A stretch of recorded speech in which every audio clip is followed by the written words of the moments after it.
back-to-back horror stories. Mirchi Plus presents Har Him Horror.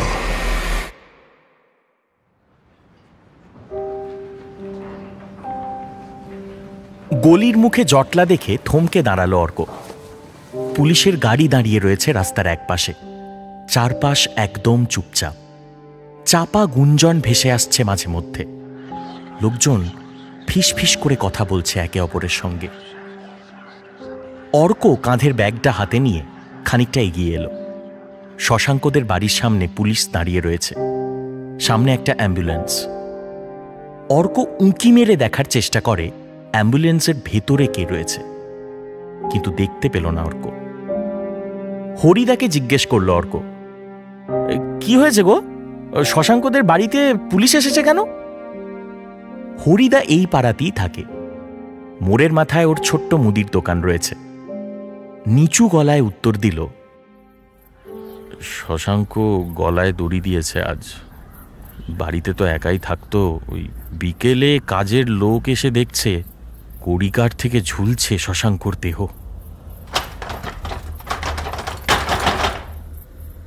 শশাঙ্কর মৃতদেহ বার করা হচ্ছে, গায়ে চাদর মোড়া।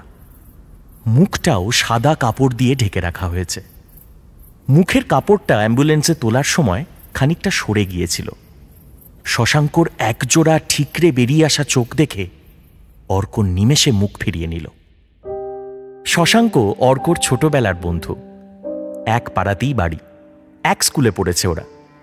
কিন্তু কলেজে ওঠার পর শশাঙ্কের সঙ্গে সেইভাবে যোগাযোগ রাখা সম্ভব হয়নি।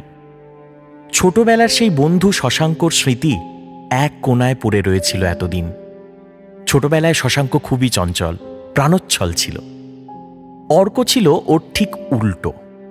কিন্তু শেষ কয়েক বছরে কি হয়েছিল কে জানে। একেবারে ঘরকুনো হয়ে গেছিল শশাঙ্ক। সারাদিন বাড়িতে একা থাকত। পাড়ার লোকেদের মুখেই শুনেছিল যে ওকে বিশেষ বাইরে বেরোতেও দেখা যায় না, কারোর সঙ্গে কথাও বলে না। অর্ক যখন দিল্লিতে থাকত তখন খবর পেয়েছিল শশাঙ্কের বাবা মা হঠাৎ একটা গাড়ি দুর্ঘটনায় মারা গেছেন। শশাঙ্ক মাঝে বেশ কয়েকবার চিঠি লিখেছিল, সেগুলোর উত্তরও দেয়নি অর্ক। তবে আজ অফিস থেকে বাড়ি ফেরার সময় শশাঙ্কের বাড়ির সামনে পুলিশ আর ওই মৃতদেহটা দেখে অর্ক থম মেরে দাঁড়িয়ে গেল। অ্যাম্বুলেন্স চলে গেলে রাস্তাটা একেবারে ফাঁকা হয়ে এলো। অর্ক ব্যাগটা কাঁধে নিল, ধীর পায়ে এগিয়ে চলল ওর নিজের বাড়ির দিকে। রাস্তায় আলো রয়েছে, তবু আলো আঁধারি পথঘাট এঁকে বেঁকে চলেছে পুরনো বাড়ির পাশ দিয়ে। অর্কর বাড়িতেও কেউ নেই এখন। মা বাবা রাজারহাটের একটা ফ্ল্যাটে থাকে। অর্ক এই বাড়িতে থাকে তার কারণ একটাই, ধর্মতলার অফিস এখান থেকে খুব কাছে।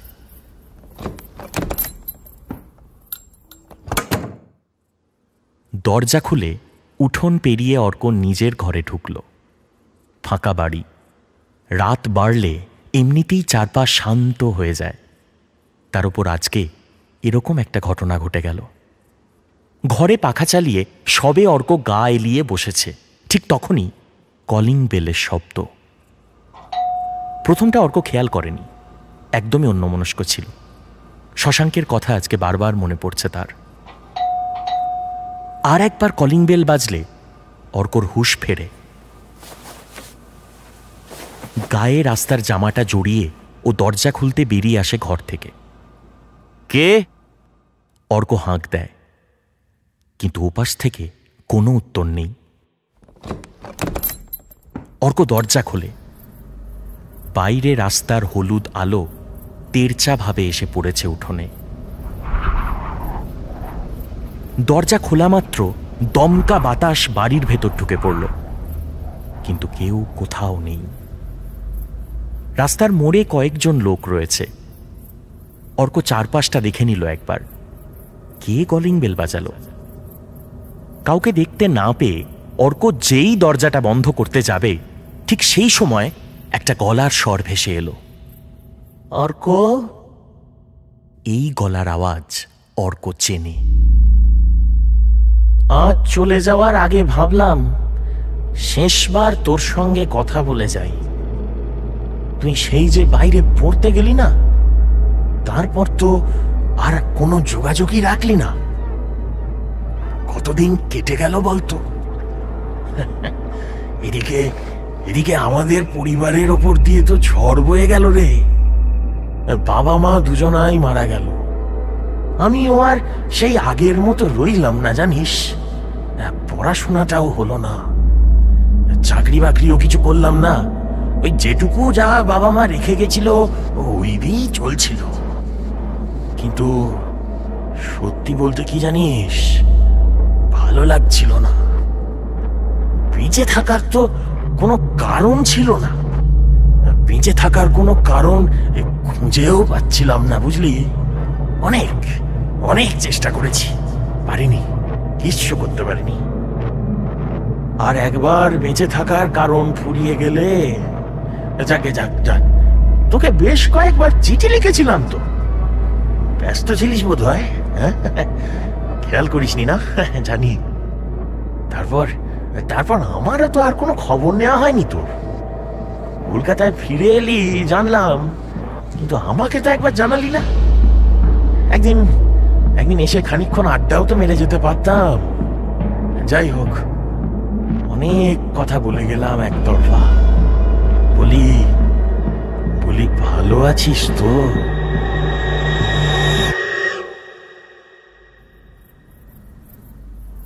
কথা থামল। অর্ক তাকালো দরজাটার বাইরে জমাট অন্ধকারের দিকে। ল্যাম্পপোস্টের এক ফালি হলুদ আলোয় অস্পষ্ট দেখা যাচ্ছে একটা লোক দাঁড়িয়ে আছে। ঘাড় হেলে পড়েছে বুকের উপর। ধীর পায়ে অর্কর দিকে এগিয়ে আসছে সে। খানিকটা এগোতেই ল্যাম্পপোস্টের হলুদ আলো এসে পড়ল লোকটার মুখের ওপর। আর সঙ্গে সঙ্গে অর্ক দেখতে পেল কোটর থেকে ঠিকরে বেরিয়ে আসা একজোড়া চোখ। কিছুক্ষণ আগেই অর্ক এই একজোড়া চোখ দেখেছে। অ্যাম্বুলেন্সে যখন শশাঙ্কর মৃতদেহ তোলা হচ্ছিল, এক নিমেষের জন্য মুখের উপর ঢাকা দেওয়া কাপড় সরে গিয়েছিল।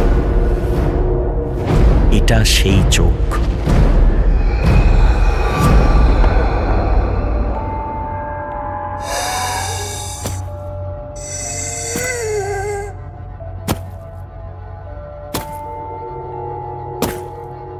বিস্ফারিত, প্রাণহীন শশাঙ্ক এসে দাঁড়ালো অর্কর সামনে। হাড় হিম হরর আপনারা শুনতে পারেন এক্সক্লুসিভলি মির্চি বাংলার ইউটিউব চ্যানেল এবং গানা অ্যাপে। মির্চি প্লাস প্রেজেন্টস হাড় হিম হরর। কুসুমপুর গ্রামে আসার আগে অন্তরা একটু চিন্তাতেই ছিল। যদিও ছোট থেকেই ওর শখ ছিল কোনো এক প্রত্যন্ত গ্রামের স্কুলের দিদিমণি হবে, কিন্তু যখন সত্যি সত্যি জয়নিং লেটার এলো ও একটু ভ্যাবাচাকা খেয়ে গেছিল। সিদ্ধান্তটা কি আদৌ ঠিক হলো? অচেনা গ্রাম, অচেনা লোক, ভিন্ন আদব কায়দা, ভিন্ন রুচি, ও কি পারবে সব মানিয়ে নিতে? কিন্তু কুসুমপুরে আসা ইস্তক অন্তরা এটুকু বুঝেছে যে গ্রামের মানুষ সরল, মাটির সঙ্গে তাদের নিবিড় যোগ। আর কোথাও গিয়ে সব মানুষেরই গ্রামের প্রতি একখানা শিকড়ের টান। তাই ওর দিনগুলো মোটেই মন্দ কাটছে না। লোকজন খুব একটা লেখাপড়া জানে না, তবে তাদের 16 আনা আগ্রহ আছে। দরকার শুধু একজন অভিভাবকের। অন্তরা 1 মাস হলো এসেছে। তার মধ্যেই স্কুলের বাকি মাস্টারমশাই আর দিদিমণির সাথে এ ব্যাপারে আলোচনা করেছে, কিন্তু কেউই বিশেষ গা করেনি। গ্রামের মোড়লকেও বেশ কয়েকবার বলেছে। মোড়ল প্রথম দিকে পাত্তা দেয়নি। তারপর একদিন যেচে এসেই অন্তরাকে জিজ্ঞেস করল, তা দিদিমণি, আপনি ঠিক করতেটা কি চান বলুন দেখি? অন্তরা বলল, দেখুন মোড়ল মশাই, বাচ্চাগুলো রোজ স্কুলে আসছে, পড়ছে, খুব ভালো ব্যাপার, কিন্তু বাড়িতে ওদের কেউ পড়তে না বসালে ওরা তো সব ভুলে যাবে। তাই ভাবছিলাম স্কুল ছুটির পর যদি সন্ধে নাগাদ ওদের পড়ানো যায়। অন্য কোনো মাস্টার রাজি না হলে আমি একাই পড়াবো। মোড়ল একগাল হেসে বলল, তা পড়ান না, আপনাকে আটকাচ্ছে কে? অন্তরা কিন্তু কিন্তু করে বলল, না মানে পড়াবো তো ভেবেছি, কিন্তু আমি নিজেই এক কামরা ঘরে ভাড়া থাকি, সেখানেই রান্না খাওয়া শোয়া সব কিছুই। যদি একটা জায়গার ব্যবস্থা করা যেত, মানে শুধু পড়ানোর জন্য আর কি। মোড়ল এবার চিন্তায় পড়ে গেল, জায়গা পাওয়াই তো মুশকিল। শেষমেশ কুসুমপুরের বুড়ো বটতলায় একখানা সভা ডাকা হলো সবাইকে নিয়ে। অন্তরাও সেখানে উপস্থিত। ওর প্রস্তাবের কথা ভালো করে গুছিয়ে প্রথমে বলার পর জায়গার আবদারটাও করা হলো। কিন্তু মোড়ল জানিয়ে চিন্তায় ছিল, এ দেখা গেল একেবারে উল্টো বিপদ। সবাই চায় দিদিমণি যেন তাদের বাড়িতেই পড়ায়। কেউ বলছে, আমার ঘরখানা তো বেশ বড়, অমনি বড় ঘর আছে আর কারুর? আবার কেউ বলছে, আমারও নিকানো পেল্লায় উঠোন থাকতে দিদিমণি অন্য কোথাও পড়াতে যাবেনি বা কেন? শেষে মোড়লের সাগরেদ মোড়লকে আড়ালে টেনে এনে বলল, কথা একটা কাজ করলে হয় না? রাজবাড়ির চাবি তো আপনার কাছেই থাকে, আর মাস তিনেক আগে তো সরকারের লোক এসে রাজবাড়ি সাফও করলো। সেখানকার একখানা ঘর খুলে দিলে হয় না? দক্ষিণের ঘরটা কিন্তু বেশ বড়, আমি দেখেছি। মোড়ল তো এমন একখানা উপায় ভেবেই দেখেননি, এক কথায় রাজি হয়ে গেলেন। সাগরেদ বলল, এই সবই ঠিক আছে, তবে একটা সমস্যা, এই বড়বাবু তো এখন গ্রামে নেই, তো তাকে না জিজ্ঞেস করে সিদ্ধান্ত নেওয়া কি ঠিক হবে? মোড়ল উৎসাহের চোটে বলল, আরে বাবা তো আসতে এখনো দুদিন দেরি, মনের বাড়ি গেলে কি সে সহজে ফেরে? তবে পড়াশোনার জন্য এমন একখানা ব্যবস্থা করলে আমি জানি বাবা একটু রাগ করবে না। ব্যাস হই হই করে পরের দিন সন্ধ্যে থেকেই শুরু হয়ে গেল অন্তরার পড়ার ব্যাচ। আলোর অসুবিধার জন্য একখানা হলদে বাল্ব লাগানো হয়েছে সত্য। গ্রাম থেকে এত ছেলেপুলে এলো যে তাদের সবাইকে ঘরে বসতে দেওয়াই কঠিন হয়ে পড়ল। অন্তরাও নিজে বেশ খুশি, মন দিয়ে পড়াচ্ছে। একখানা কালো বোর্ড, চক, বেতের ছড়ি সবকিছুই মোড়ল জোগাড় করে দিয়েছে। যদিও অন্তরা মারধর করতে খুব একটা পছন্দ করে না, বাচ্চাদের সাথে বন্ধুর মতো মিশে বেশ মজা করেই পড়াচ্ছিল। কখন যে রাত বেশি হয়ে গেছে খেয়াল করেনি। বাচ্চাদের বাবা মায়েরা এসে খোঁজ নিতে অন্তরা সম্বিত ফিরল। পরের দিনের পড়া দিয়ে একে একে সবাইকে ছুটি দিয়ে দিল। মোড়ল ঘরের দায়িত্ব ওকেই দিয়ে গেছে, একখানা চাবিও এবার থেকে ওর কাছেই থাকবে। সবাই যখন একে একে বেরোবার প্রস্তুতি নিচ্ছে, অন্তরা নিজেও গোছগাছ করে নিচ্ছিল। চাবি দিয়ে আলো বন্ধ করে তারপর বেরোবে। হঠাৎ খেয়াল করলো একখানা মেয়ে তখনও বাড়ি যায়নি, ঘরে পাতা শতরঞ্চির ওপর বসে আছে। অন্তরা তাকে জিজ্ঞেস করল, কিরে তুই বাড়ি যাবি না? মেয়েটি খিলখিল করে হেসে উঠল, আরে এটাই তো আমার বাড়ি। অন্তরা ভাবলো, আচ্ছা পাজি মেয়ে তো, দিদিমণির সাথে মশকরা করছে। মেয়েটার দিকে ভালো করে তাকিয়ে দেখলো একবার। বাকিদের থেকে শাড়ি পরার ধরন আলাদা। এই গ্রামে দু একজন বাচ্চা মেয়ে ছাড়া সবাই ফ্রকই পরে। এ মেয়ে নির্ঘাত ঠাকুমার কাছে আবদার করে শাড়ি পরে এসেছে। সামলাতে পারেনি বলে হয়তো এমন মনে হচ্ছে, কিন্তু অন্তরা মেয়েটাকে স্কুলে দেখেছে বলেও মনে করতে পারল না। অন্তরা বেশ ধমকের সুরেই বলল, এটাই তোর বাড়ি মানে? এখানে তো কেউই থাকে না, তবে কি তুই একা থাকিস নাকি? মেয়েটা স্পষ্টভাবে উত্তর দিল, একাই তো থাকি, একেবারে একা। আজ থেকে নাকি, অনেক বছর আগে থেকে আছি। মেয়েটার বয়স মেরে কেটে 7 কি 8 হবে। অনেক বছর সে থাকবে কি করে? কিন্তু ও যে মিথ্যে কথা বলছে এমনও তো মনে হচ্ছে না। অন্তরার এবার অল্প অল্প ভয় করতে শুরু করল। কাঠের চেয়ারটায় ধপ করে বসে পড়ল। হলুদ বাল্বের নিচেও ঘরটাকে কেমন যেন অন্ধকার মনে হচ্ছে, যেন শতাব্দী প্রাচীন কোনো অন্ধকূপে কেউ ওকে ফেলে রেখে দিয়ে গেছে। নিজের হৃদস্পন্দন স্পষ্ট শুনতে পাচ্ছে অন্তরা। হঠাৎ সেই স্পন্দন ছাপিয়ে মেয়েটা বলে উঠল, দিদিমণি তুমি ভয় পেও না, আমার কোনো দোষ নেই গো। লুকিয়ে একটু পড়তুম বলে বাবা আমায় এই অন্ধকার গুম ঘরে আটকে দিয়েছিল, আর খোলেনি। আমার বাবাকে চেনো তো তুমি? আরে এখানকার রাজা ছিল গো, এই রাজবাড়ি তো আমাদেরই। অন্তরার ধরে যেন আর প্রাণ নেই। দৌড়ে পালানোর চেষ্টা করে দেখলো, পা যেন ওর সরছেই না। বাচ্চা মেয়েটার মায়া ভরা মুখের দিকে ফ্যাল ফ্যাল করে তাকিয়ে ওখানে এসে বসে রইল কিছুক্ষণ। তারপর অন্তরার আর কিচ্ছু মনে নেই। ওদিকে মোড়লের বাবা মানে বড়বাবু বাড়ি ফিরে সবকিছু শুনে তো রীতিমতো রেগে আগুন। কাউকে কোনো উত্তর দেওয়ার আগেই ছুটলেন রাজবাড়ির দিকে। মোড়ল, সাগরেদ, গ্রামের আরো কয়েকজন তাদের পিছু নিল। রাজবাড়িতে ঢুকে দেখল একটা ঘরেই হলুদ আলো জ্বলছে, আর সে হলুদ আলোর নিচে অচৈতন্য অবস্থায় পড়ে আছে অন্তরা। কোথাও কেউ নেই। তার চোখে মুখে জলের ঝাপটা দিয়ে তার জ্ঞান ফিরিয়ে আনা হলো। মোড়ল ওর বাবাকে এত তৎপরতার কারণ জানতে চাইলে সে বিশেষ কিছুই উত্তর দিল না, শুধু বলল, দরকার হলে আমাদের বাড়িতে পড়ানোর ব্যবস্থা হবে, কিন্তু রাজবাড়িতে কিছুতেই না। অন্তরাও তার ঘরে ফিরে গিয়ে ক্লান্ত শরীরটাকে বিছানায় পেতে দিল। জানলা খোলা, ঠান্ডা হাওয়া আসছে। শরীরে কোনো সমস্যা নেই, তবে মনটা এখনো ওর শান্ত হয়নি। হঠাৎ মনে হলো একটা ছায়া মূর্তি যেন জানলার পাশেই দাঁড়িয়ে আছে। অন্তরা প্রায় চিৎকার করে উঠল, কে কে ওখানে? ছায়া মূর্তিটা কাতর স্বরে জিজ্ঞেস করল, দিদিমণি, পড়াবে না আমায়? তুমিও?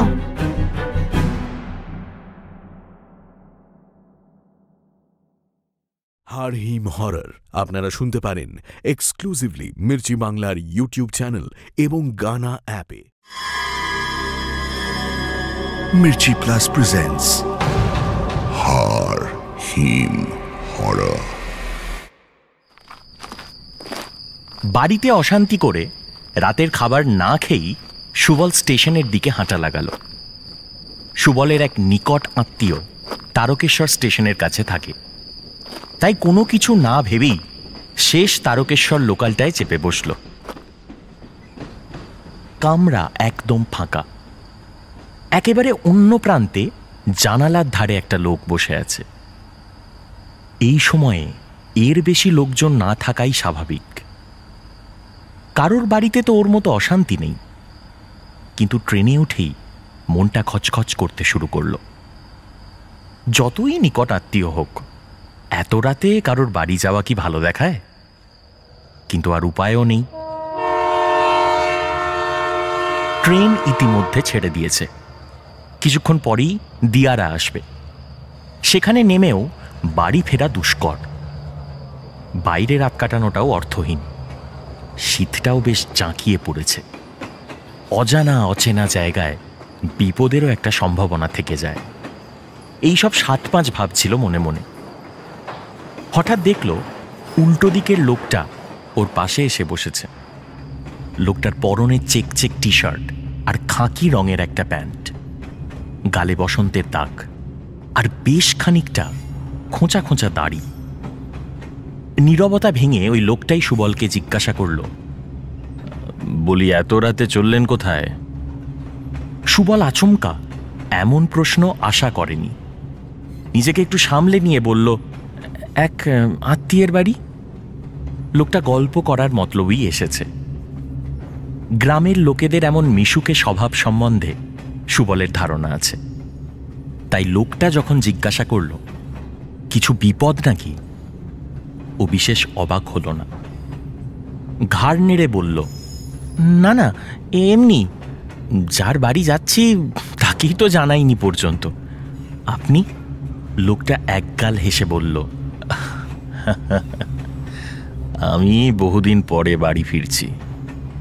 হাওড়ায় ট্রেনটা দেরিতে ঢুকলো, তাও ভাগ্য ভালো ওই শেষ তারকেশ্বর লোকালটা পেয়ে গেলাম, না হলে আজকে আর বাড়ি ফিরতে পারতাম না।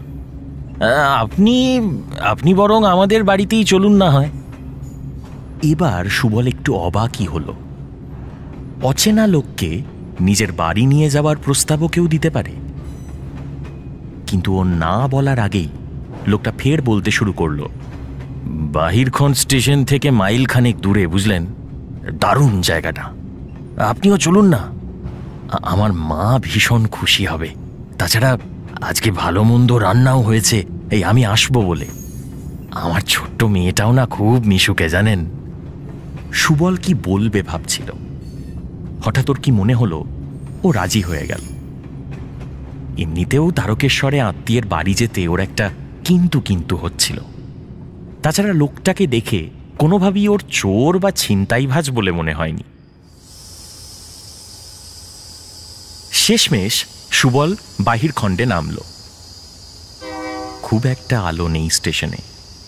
লোকটা একটু কিন্তু কিন্তু করে বলল, এ হে হে, আপনাকে খুব মুশকিলে ফেললাম বলে মনে হচ্ছে। বাকি পথটা তো হেঁটেই যেতে হবে, এছাড়া তো আর উপায় নেই। সুবল এটুকু আন্দাজ করেছিল। লোকটা নিজের ঝোলা কাঁধে নিয়ে হাঁটতে শুরু করল। সুবল ওর পাশে পাশে হেঁটে হেঁটে চলেছে। লোকটার চোখে মুখে খুশি যেন জলজল করছিল। এতদিন পরে বাড়ি ফিরছে, খুশি তো হবেই। এরপর বাড়ি গিয়ে দেখল রীতিমতো ভোজের আয়োজন সেখানে। টিনের ছাউনির একতলা বাড়িতে যেন উৎসব লেগেছে।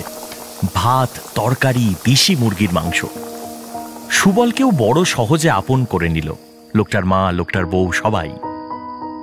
আর ছোট্ট একরত্তি মেয়েটা সুবলকে একদম কাছছাড়া করছিল না। পুরো ব্যাপারটাই সুবলের কাছে স্বপ্নের মতো মনে হচ্ছিল। কোনো বাড়িতে এতটাও শান্তি থাকতে পারে? এ তো একেবারে চাঁদের হাট। খেয়ে দিয়ে একই বিছানায় লোকটার সাথে শুয়ে পড়ল সুবল। অনেকক্ষণ গল্প চলল। লোকটা নাকি বাইরের রাজ্যে কাজ করতে যায়, এখানে সেখানে নানান জায়গায় ঘুরে বেড়ায়, খুব কম বাড়ি ফেরার সুযোগ পায়। আরও কত গল্প, কত সুখ দুঃখের গল্প। তারপরেই সুবলের চোখে ঘুম নেমে এলো। ঘুম থেকে হঠাৎ উঠল সুবল। সে দেখতে পেল একটা পরিত্যক্ত বাড়ির ভেতর ও একা শুয়ে রয়েছে। এ বাড়িতে অন্ততপক্ষে 1.5-2 বছর কেউ আসেনি। রীতিমতো চমকে উঠল সুবল। সামলে নিয়ে আস্তে আস্তে বাইরে বেরিয়ে এলো সে। কিছুটা হাঁটার পরই একটা লোককে সাইকেলে এদিকেই আসতে দেখে দৌড়ে গেল তার কাছে। বাড়িটার দিকে আঙুল দেখিয়ে জিজ্ঞেস করল, ওই ওই বাড়ির লোকগুলো কই? সাইকেল থামিয়ে লোকটা বলল, মরে গেছে তো করোনায়। ও বাড়ির ছেলে ফিরে এসেছিল অনেক পরে, কিন্তু এসে তো কাউকে খুঁজে না পেয়ে ওই রেলগাড়িতে মাথা দিয়ে দিল। কিন্তু আপনি আপনি কে হন এদের? পাথরের মতো দাঁড়িয়ে রইল সুবল। কোনো উত্তর দিতে পারল না সে।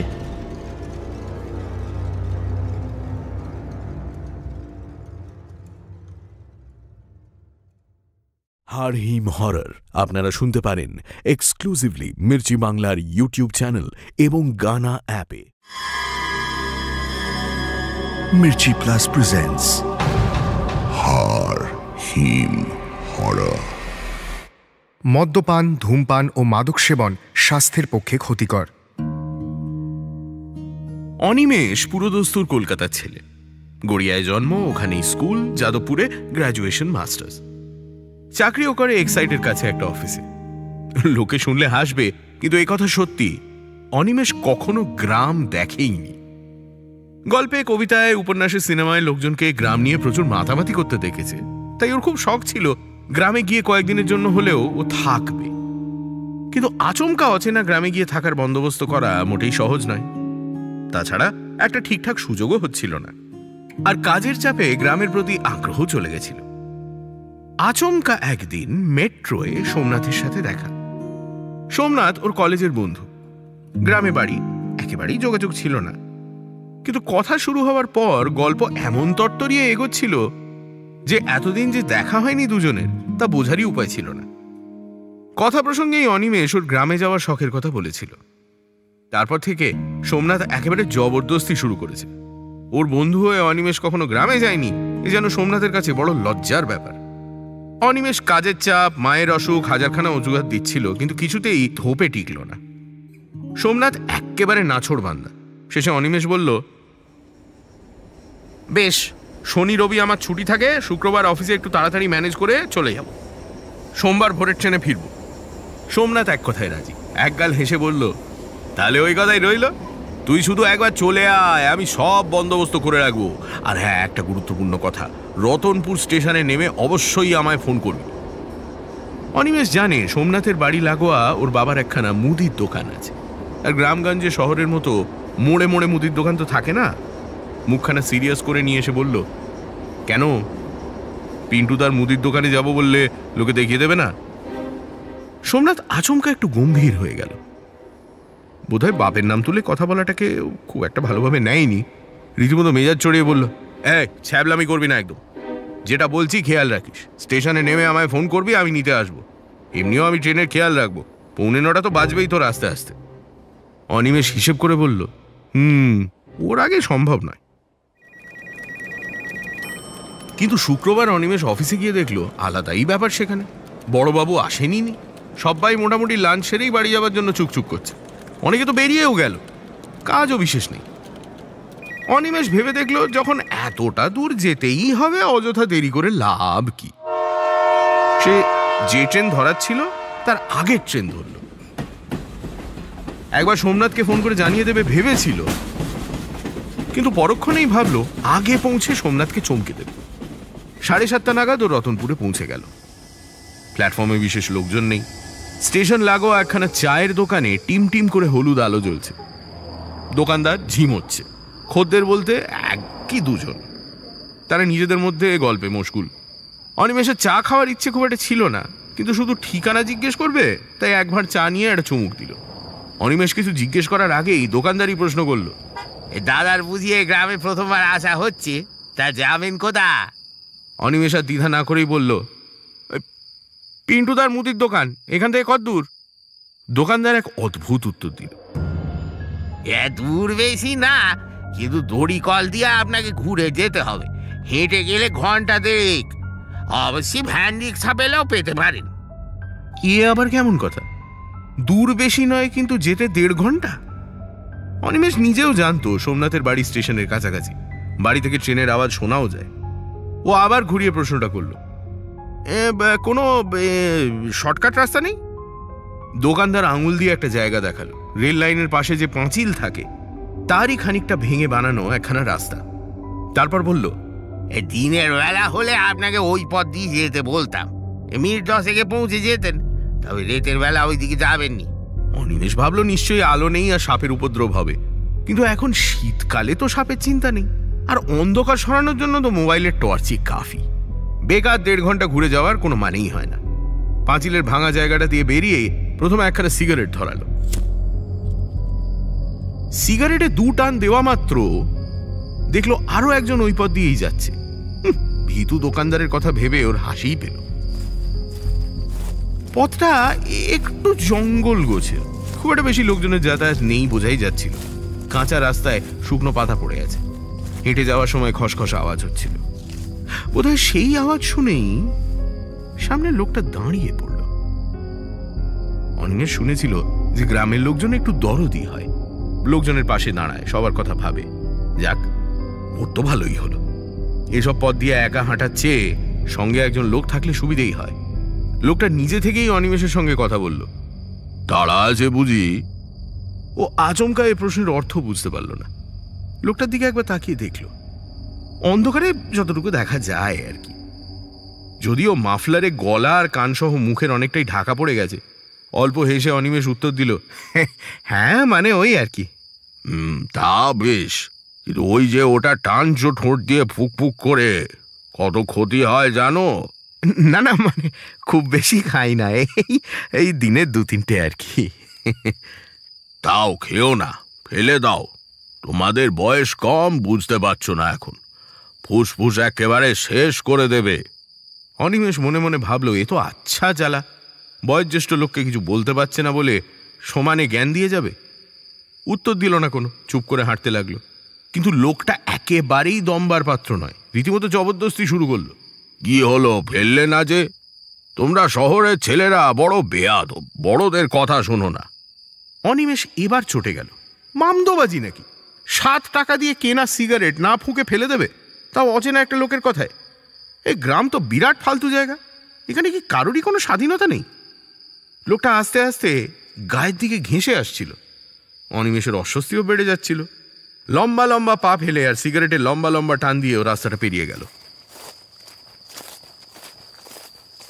পিন্টু তার দোকানের সামনে গিয়ে জোরে হাঁক দিল, এই সোমনাথ, এই চলে গেলুম রে, তাও একা একাই।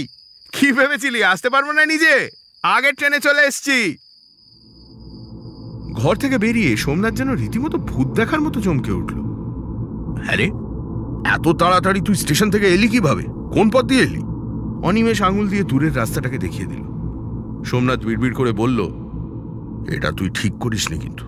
যাকে খুব বাঁচান পেয়েছে গেছিস। তারপর ওকে ডেকে নিয়ে গিয়ে নিজের ঘরে বসালো, মা বাবার সঙ্গে আলাপ করিয়ে দিল। বেশ ভালো রকমের খাতির যত্ন হলো। কাঠের উনুনের রান্নার স্বাদই আলাদা। অনিমেষ এসব ভাবতেই পারে না। খেয়ে ওর একেবারে আইঢাই অবস্থা। রাতে একখানে ঝিলের পাশে দাঁড়িয়ে মুক্ত বাতাসে হজমের চেষ্টা করছিল। কনকনে ঠান্ডায় অনিমেষের শরীরটা মাঝে মাঝেই কেঁপে উঠছিল। একটা সিগারেট ধরিয়ে হঠাৎ সোমনাথকে জিজ্ঞেস করলো, হ্যাঁ রে, এই তখন যে বললি খুব বাঁচান বেঁচে গেছিস, বেঁচে যাওয়ার কি আছে? সোমনাথ ব্যাপারটা কিছুতেই বলতে চাইছিল না। শেষমেশ যখন দেখলো অনিমেষ নাছোড়বান্দা, বলতে শুরু করলো, দেখ ভাই, তোরা হয়তো বিশ্বাস করবি না, তবে ওই রাস্তা জুড়ে তাঁরা থাকেন। তাঁরা মানে বুঝলি তো, প্রচুর মানুষ রেলে মাথা দিয়েছে, কেউ কেউ কাটা পড়েছে। মানে মূলত তাঁরা মানে তারাই আর কি। তো ওপর দিয়ে রাতে কেউ আসে যায় না, অনেকের বিপদ হয়েছে। যদি খুব দরকার পড়ে লোকজন আগুন জ্বালিয়ে সঙ্গে নিয়ে যায়। আগুন থাকলে তারা নাকি বড় একটা ক্ষতি করতে পারে না। তোকে ওই জন্যই বলেছিলাম এসে ফোন করিস। যাকে ভালো ভালো চলে এসছি, সেটাই আসল কথা। দে আমার একটা সিগারেট দে দেখি। অনিমেষের মনে পড়ে গেল গায়ে পড়ে জ্ঞান দিতে আসা লোকটার কথা। বুক পকেট থেকে সিগারেটের প্যাকেটটা বার করতে করতে প্যাকেটের উপর লেখাটার দিকে তার চোখ পড়ল, স্মোকিং কিলস। নিজের মনে মনেই হাসতে হাসতে বলল, সব সময় মানে না, কখনো কখনো বাঁচিয়েও দেয়।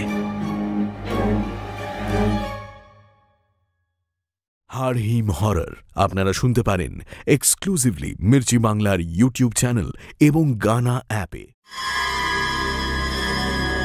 Mirchi Plus presents Har-Him Horror.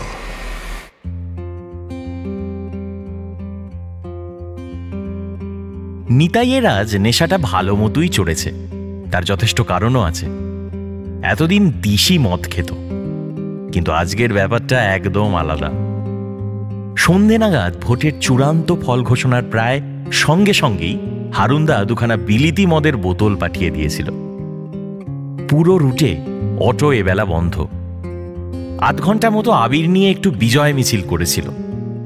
তারপর থেকে সবাই মিলে এই অটো ইউনিয়নের রুমে। মাঝে মধ্যে জোরে জোরে গান বাজছে,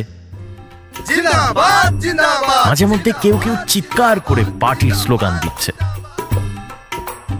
বেশ ভালোই চলছিল সবকিছু। কিন্তু সুরেনের ছবির দিকে চোখ পড়তেই নিতাইয়ের সব আনন্দ যেন একেবারে নিভে গেল। নিতাই আর সুরেন ছিল একেবারে হরিহর আত্মা। সেই কোন ছোট্টবেলার বন্ধু। একই সাথে স্কুলে পড়তো, আবার একই সাথে স্কুল থেকে পালাতো। এমনকি পড়াশোনা লাটে তুলে অটোও একই সঙ্গে কিনেছিল। সুরেন যে এত বছর ধরে অটো ইউনিয়নের সেক্রেটারি ছিল, তার পেছনেও সবচেয়ে বেশি অবদান কিন্তু এই নিতাইয়ের। ওদের বন্ধুত্ব ছিল হিংসে করার মতো। পুরো রুটে দ্বিতীয় কোনো লবি ছিল না। সবাই জানত সুরেনকে পেছন থেকে ছুরি মারা অতটাও সহজ নয়। ওর পেছনে আরো দুটো চোখ আছে, নিতাইয়ের চোখ। সেই সুরেন ভোটের 2 সপ্তাহ আগে মারা গেল। ও খুন হলো। সারা রাত খালের ধারে পড়েছিল, বুকে পেটে নৃশংস ছুরির দাগ, আর ডান হাতটা বডি থেকে সম্পূর্ণভাবে আলাদা হয়ে পাশে পড়েছিল। সুরেনের ওপর কারো এত রাগ থাকতে পারে কেউ ভাবতে পারেনি। এবার ভোটের আগে এলাকায় খুন হলে যেমন চাঞ্চল্য সৃষ্টি হয়, তেমন হয়েছিল। ক্ষমতায় থাকা পার্টি সে পার্টির ছোট বড় নেতারা সবাই এসেছিল মৃত্যুর গায়ে রং লাগানোর জন্য।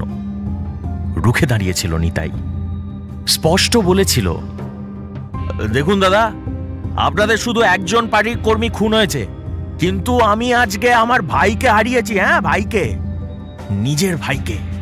আপনারা যখন ডেকেছেন আমি গেছি, পাশে দাঁড়িয়েছি, প্রচার করেছি, ভোট দিয়েছি, সব করেছি, কিন্তু আপনারা আমাদের কোনো নিরাপত্তা দিতে পারেননি।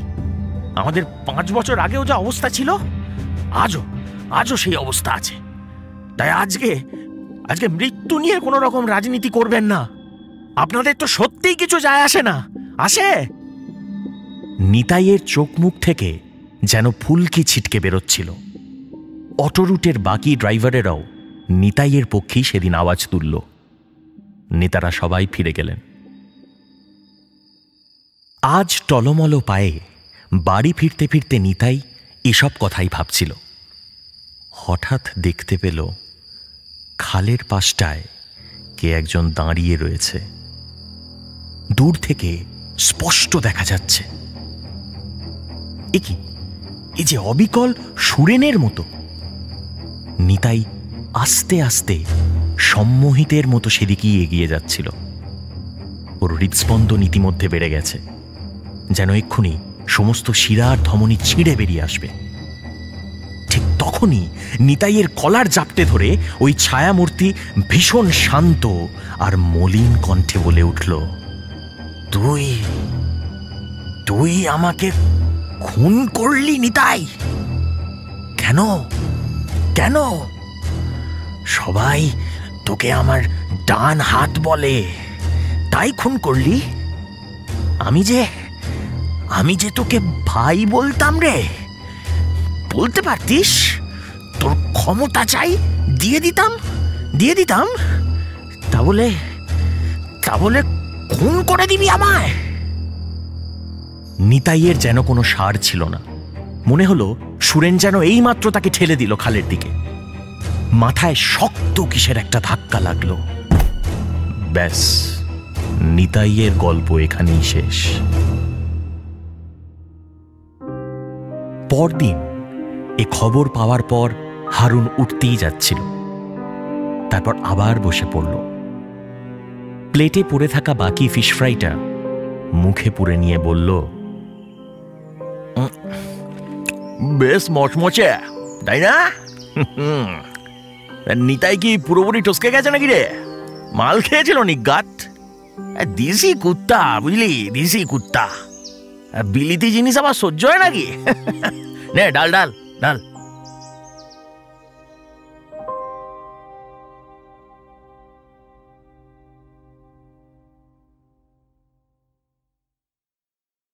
হারহিম হরর আপনারা শুনতে পারেন এক্সক্লুসিভলি মির্চি বাংলার ইউটিউব চ্যানেল এবং গানা অ্যাপে। Mirchi Plus presents Har-Him Horror.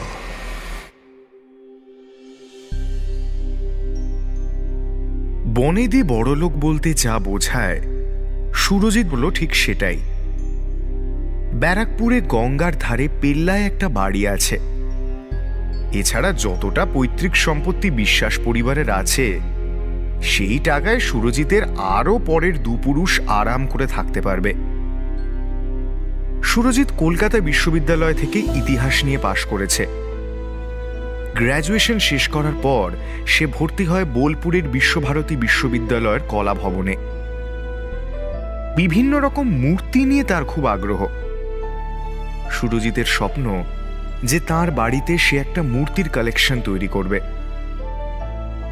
সুযোগ পেলেই সে কলকাতায় নানা রকম শিল্প প্রদর্শনীতে যায়, আর সেই প্রদর্শনীগুলোতে যে কোনো মূর্তি দেখতে পেলেই উৎসাহ ভরে তা লক্ষ্য করে। আস্তে আস্তে প্রদর্শনীর সঙ্গে সুরজিৎ কলকাতা শহরের অকশন হাউসগুলোতেও যাতায়াত করতে শুরু করে। তার মধ্যে সবকটা যে আইনি সেটা নয়, তবে বেআইনি অকশন হাউসগুলো সুরজিৎকে টানে বেশি।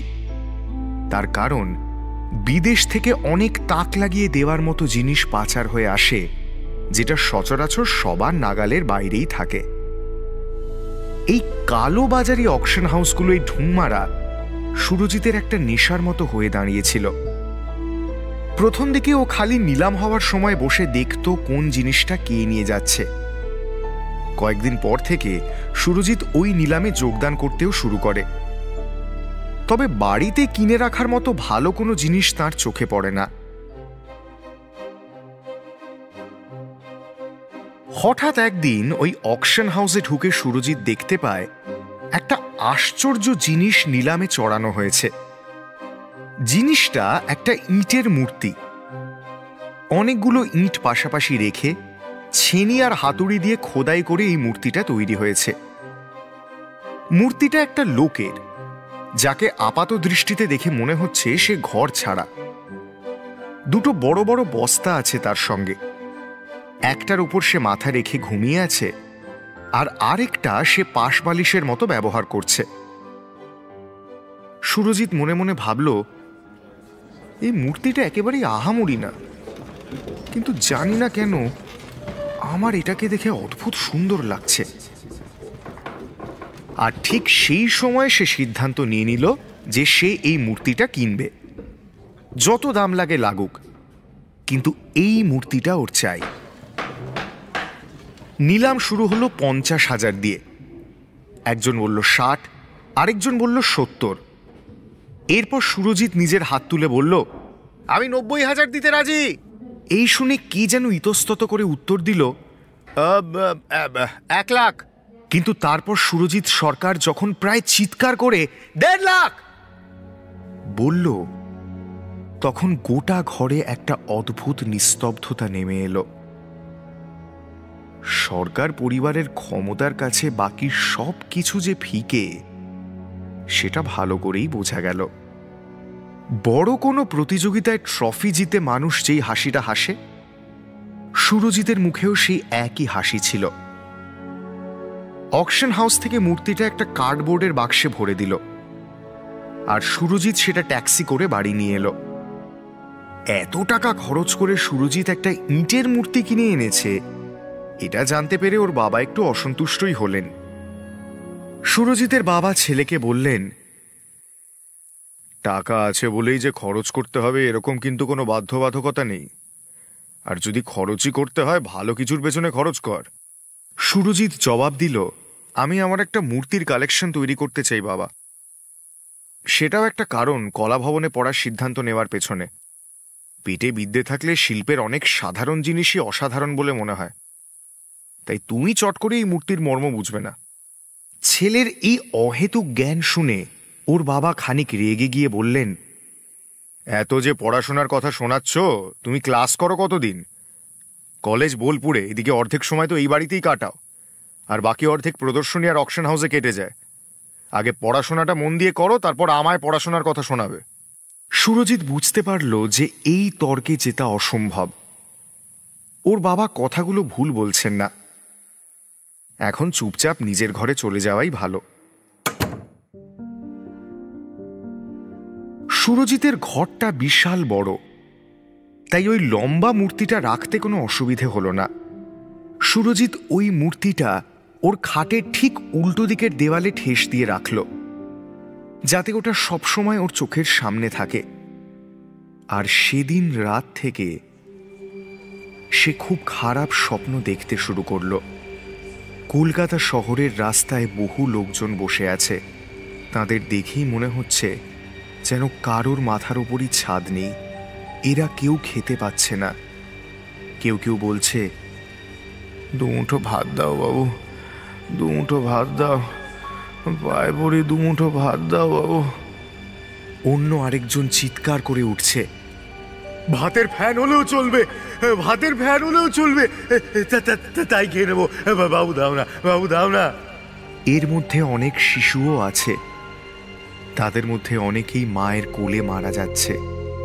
আর এই সব কিছুর মধ্যে সুরজিৎ নিজেকে স্পষ্ট দেখতে পাচ্ছে। এই হাহাকারের মধ্যেও সুরজিতের গায়ে দামি কুর্তা আর পাজামা।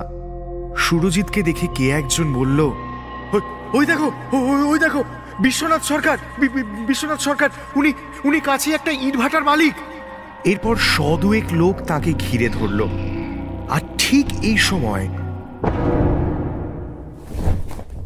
সুরজিতের ঘুমটা ভেঙে গেল। পরের দিন রাতে সুরজিৎ অন্যরকম একটা স্বপ্ন দেখল, তবে একই ধাঁচের।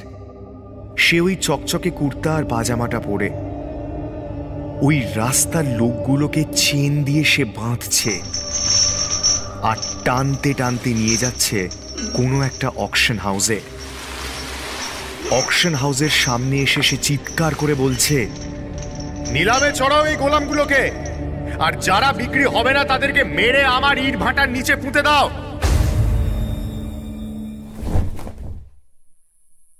আবার সুরজিতের ঘুম ভেঙে গেল। তার সারা শরীর ঘামছে।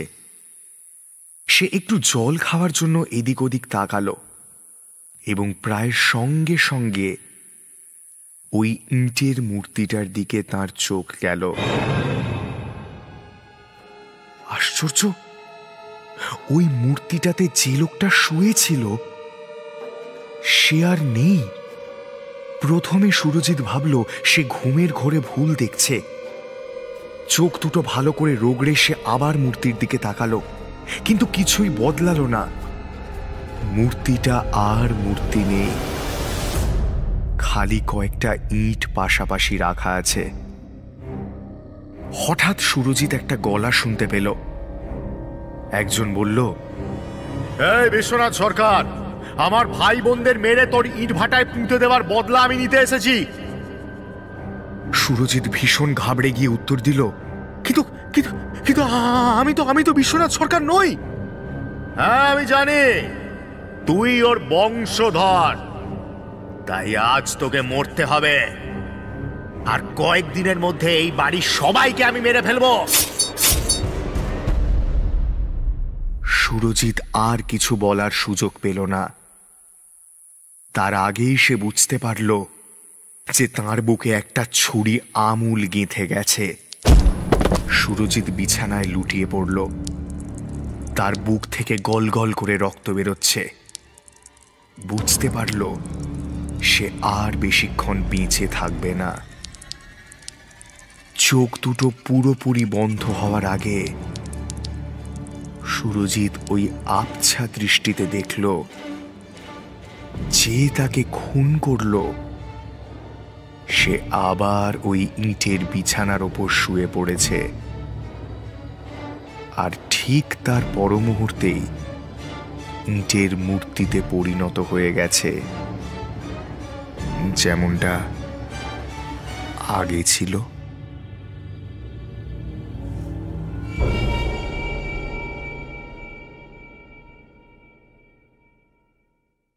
হাড় হিম হরর আপনারা শুনতে পারেন এক্সক্লুসিভলি মির্চি বাংলার ইউটিউব চ্যানেল এবং গানা অ্যাপে। Mirchi Plus presents Har Him Horror. পল্লবের আজ বেজায় আনন্দের রাত। দোতলা বাড়ি, মধ্যবিত্ত পরিবার। কাকা জেঠুর হাঁড়ি আলাদা হলেও ছাদ একটাই। তারই মধ্যে একটা আস্ত ঘর নিজের মতো করে পাওয়া চারটিখানি কথা নয়। ওর উচ্চ মাধ্যমিক সামনেই, রাত জেগে পড়তে হয়, তাই ঘরখানা পেয়েও বেজায় খুশি। বিছানায় আধশোয়া অবস্থায় পল্লব জানলার দিকে উদাসভাবে অনেকক্ষণ চেয়েছিল। গভীর কিছু একটা ভাবতে গিয়ে ও যেন অন্ধকারেই হারিয়ে গেছে। আচমকা হাওয়ার সঙ্গে একটা পচা গন্ধ নাকে এসে লাগলো। ভীষণ জোরালো গন্ধ। কুকুর কিংবা বেড়াল মরে পচলে যতটা গন্ধ হয় তার চেয়েও অনেক অনেক বেশি। পল্লব চোখ খুলে ধড়ফড় করে উঠে বসল। জানলার কাছে গিয়ে একবার দাঁড়ালো। এ বাতাস ওর গায়ে অস্বাভাবিক ঠেকছে। গোটা দুনিয়া যেন একেবারে থম মেরে আছে।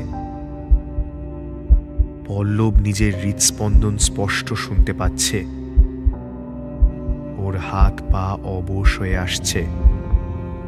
মনের জোর সঞ্চয় করে এক ঝটকায় দরজার কাছে এসে দরজা খুলে বাইরে উঁকি দিল। ওই ঘরের সামনেটায় লম্বাটে দালানে কয়েকবার পায়চারি করল। নাক কুঁচকে ভালোভাবে শুঁকল, কিন্তু পচা গন্ধ তো দূরে থাক, কোনো গন্ধই পেল না। আবার ঘরে ঢুকে এলো। বাবাকে ডাকবে কিনা ভাবল, কিন্তু এমন ঘটনায় ওর স্বাধীনতা খর্ব হওয়ার তুমুল সম্ভাবনা, তাই ও ঝুঁকি নিল না। আর কোনোভাবেই এই নিজস্ব ঘরটাকে ও হাতছাড়া করতে চায় না। বিছানায় গিয়ে চোখ বন্ধ করে পড়ে থাকল। বিকেলে ফুটবল খেলেছে, শরীর ক্লান্ত, সহজেই চোখ লেগে গেল। হঠাৎ একটা মধ্যবয়স্কার আদুরে ডাক শুনতে পেল, এই বলু, বেড়াতে যাবি? চ, ঝিলের ধারে যাব, অনেক মাছ আছে, আমি বাসন মাজবো আর ভাত ছড়িয়ে দেব, দেখবি কেমন টপ টপ করে খাবে মাছগুলো। কিরে বলু, যাবি না আমার সঙ্গে? এই নামটা ওর একেবারেই পছন্দ না। বহুদিন হলো এই নামে ওকে কেউ ডাকে না। কেমন একটা অস্বস্তি হচ্ছিল এই ডাক শুনে। চোখ খুলে চারপাশে চেয়ে বুঝল এ সত্যি নয়, ও স্বপ্ন দেখছে। তখনই সেই বিশ্রী পচা গন্ধটা আবার ওর নাকে এসে লাগল, যেন এ গন্ধ ওকে কিছুতেই নিঃশ্বাস নিতে দেবে না। দম বন্ধ হয়ে আসছিল। ও এমনিতে সাহসী ছেলে, তবু ওর ভয় করতে লাগল। বিছানার সঙ্গে কে যেন ওকে আষ্টে পৃষ্ঠে বেঁধে রেখেছে। আর তখনই ওর মনে পড়ল ও শুয়ে আছে ওর জেঠিমার ঘরে। মাসখানেক আগে যে এ ঘরেই মারা গেছে, কিন্তু ও তো সত্যি এসবে বিশ্বাস করে না। ভূত বলে কি সত্যিই কিছু আছে? জেঠিমা নিঃসন্তান, বিধবা। শেষ কবে জেঠিমার সঙ্গে পল্লবের কথা হয়েছে তাও মনে পড়ে না। মনকে শক্ত করার চেষ্টা করল, বারবার বোঝালো এ ওর মনের ভুল, এমন কিছু সত্যিই ঘটছে না। মনকে এমন বোঝাতে বোঝাতে আধো তন্দ্রায় কখন যেন সকাল হয়ে গেল। পাখি ডেকে উঠল। ঘুম থেকে উঠে দেখল অনেকটাই বেলা হয়ে গেছে। আজ স্কুল নেই, রাত জেগে পড়ছে বলে মাও ডাকেনি। ঘুম ভাঙতেই সোজা বাবা মায়ের ঘরে এলো। দেখল একজন অচেনা লোক টুলে বসে আছে। ওর বাবার বয়সী হবে। হাতে একটা প্লেট, তাতে দুটো মিষ্টি। লোকটাকে আগে কখনো এ বাড়িতে বা পাড়ায় দেখেনি। ও ঢুকতেই ওর মা একগাল হেসে বলল, তোকেই ডাকতে যাচ্ছিলাম, এনাকে চিনতে পারছিস? তোর বড় মার ভাই। ভদ্রলোক একগাল হেসে একটা প্যাকেট থেকে অনেকগুলো টাকার বান্ডিল বার করে ওর দিকে এগিয়ে দিল। বলল, তোমার বড় মার বেশ অনেক টাকাই জমানো ছিল ব্যাংকে, আমি নমিনি ছিলাম। তবে আমাকে বলে গেছিল আমি যদি মরে যাই পলুকে কিছু দিস ভাই এর থেকে। টাকাগুলো তুলে তাই তোমাকেই দিতে এলাম। পলু নামটা ফের শুনে পল্লব চোখ বড় বড় করে ভদ্রলোকের দিকে তাকিয়ে থাকল। টাকাগুলো তখনও নেয়নি। হঠাৎ পল্লবের কি মনে হলো, প্যাকেটটা ভদ্রলোকের হাত থেকে প্রায় ছিনিয়ে নিল। ভদ্রলোক প্রথমে একটু চমকে গেলেও সামলে নিয়ে বললেন, এতে বাবা তোমার বড় মার ডকুমেন্টসগুলো আছে, ডেথ সার্টিফিকেট, আধার কার্ড, এইসব আর কি। ততক্ষণে ও ডেথ সার্টিফিকেটটা চোখের সামনে মেলে ধরেছে। মৃত্যুর কারণ হিসেবে ডাক্তার লিখেছেন সেপসিস। ইন্টারনেটে একবার সার্চ করল। সহজ অর্থ পচন, পচে যাওয়া কিংবা গলে যাওয়া। তার মানে যে বাড়ির দোতলায় ও এতদিন বাবা মায়ের সঙ্গে থেকেছে, তারই নিচের ঘরে একটা মানুষ পচে গলে মরে গেছে। আর পল্লব কোনো খোঁজ অবধি রাখেনি। টাকাগুলো পল্লব ততক্ষণে হাতের মুঠোয় চেপে ধরেছিল।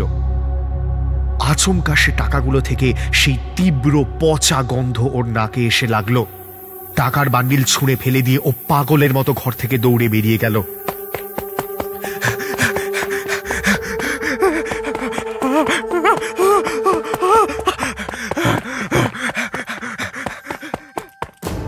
যতক্ষণ না হাঁপায় ছুটতেই লাগলো, অথচ সেই তীব্র পচা বিভৎস গন্ধটা কিছুতেই ওর পিছু ছাড়ছে না। ওকে ধাওয়া করতে করতে যেন গোটা পৃথিবীতে ছড়িয়ে যাচ্ছে।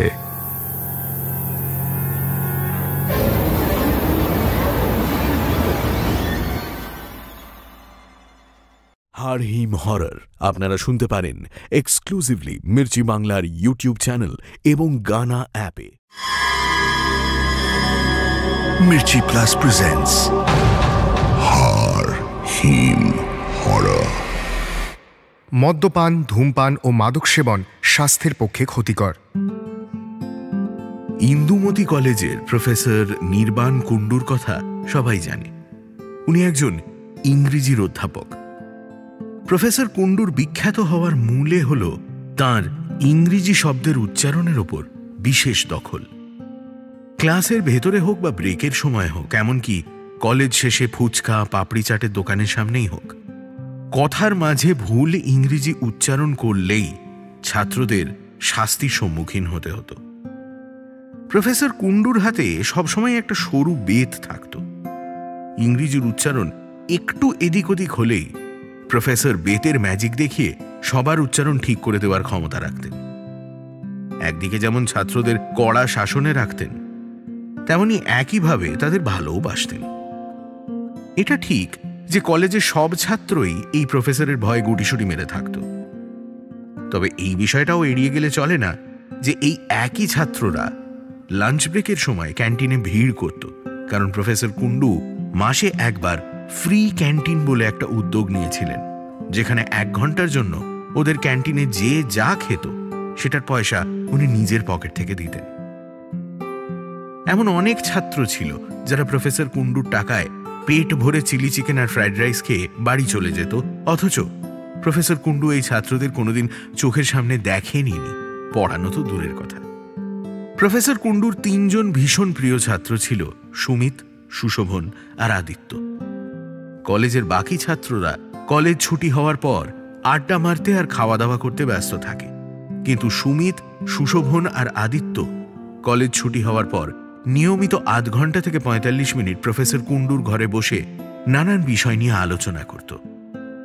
আজকে শেক্সপিয়ার তো কালকে মিল্টন, পরশু রাজনীতি, তো তার পরের দিন ধর্ম। আলোচনার বিষয়ে কোনোদিন শেষ হতেই চাইত না। একদিন সুমিত প্রফেসর কুণ্ডুকে একটা প্রস্তাব দিল।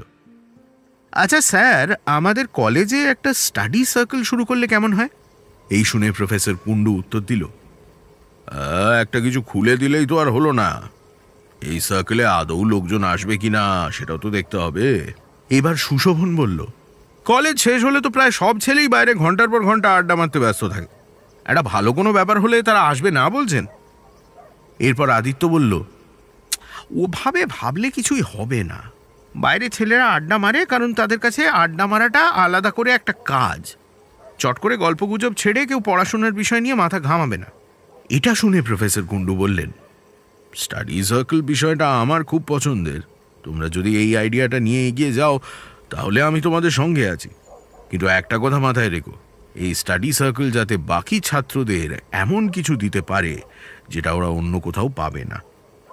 এবার তোমরা ঠিক করো যে এই স্টাডি সার্কেলের স্পেশাল স্পার্কটা কি হবে, ওটা কিন্তু আমি বলে দেব না।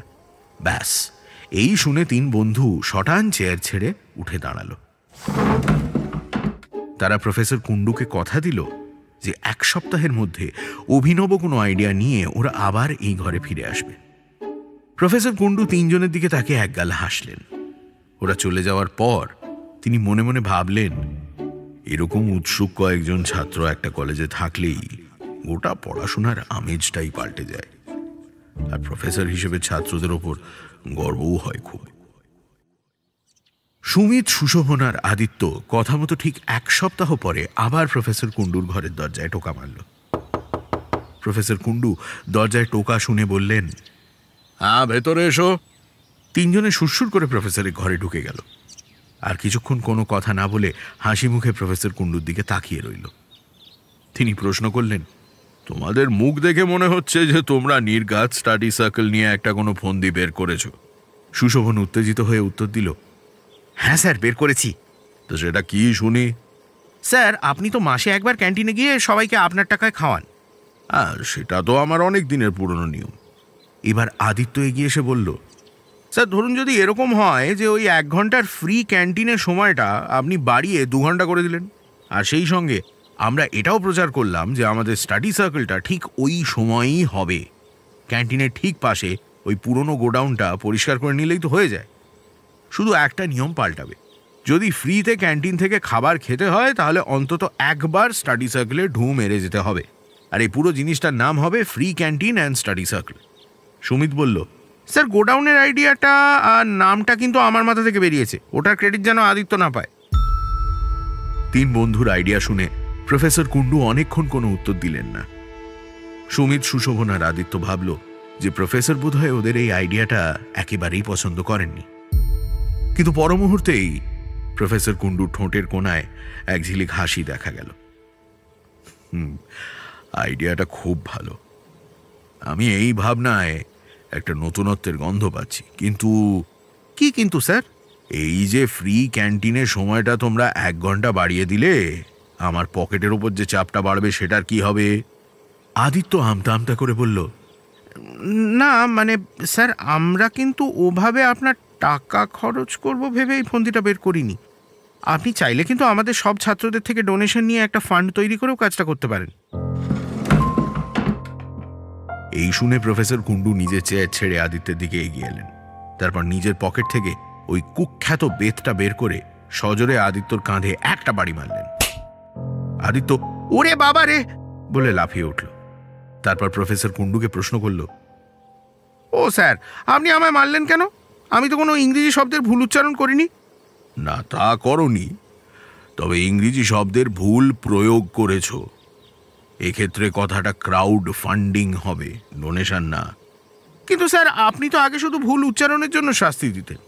সে তো আগে আমি ফ্রি ক্যান্টিনের উদ্যোগও নিয়েছিলাম, কিন্তু এখন তো সে উদ্যোগ পাল্টে গিয়ে free canteen and study circle হয়ে গেছে।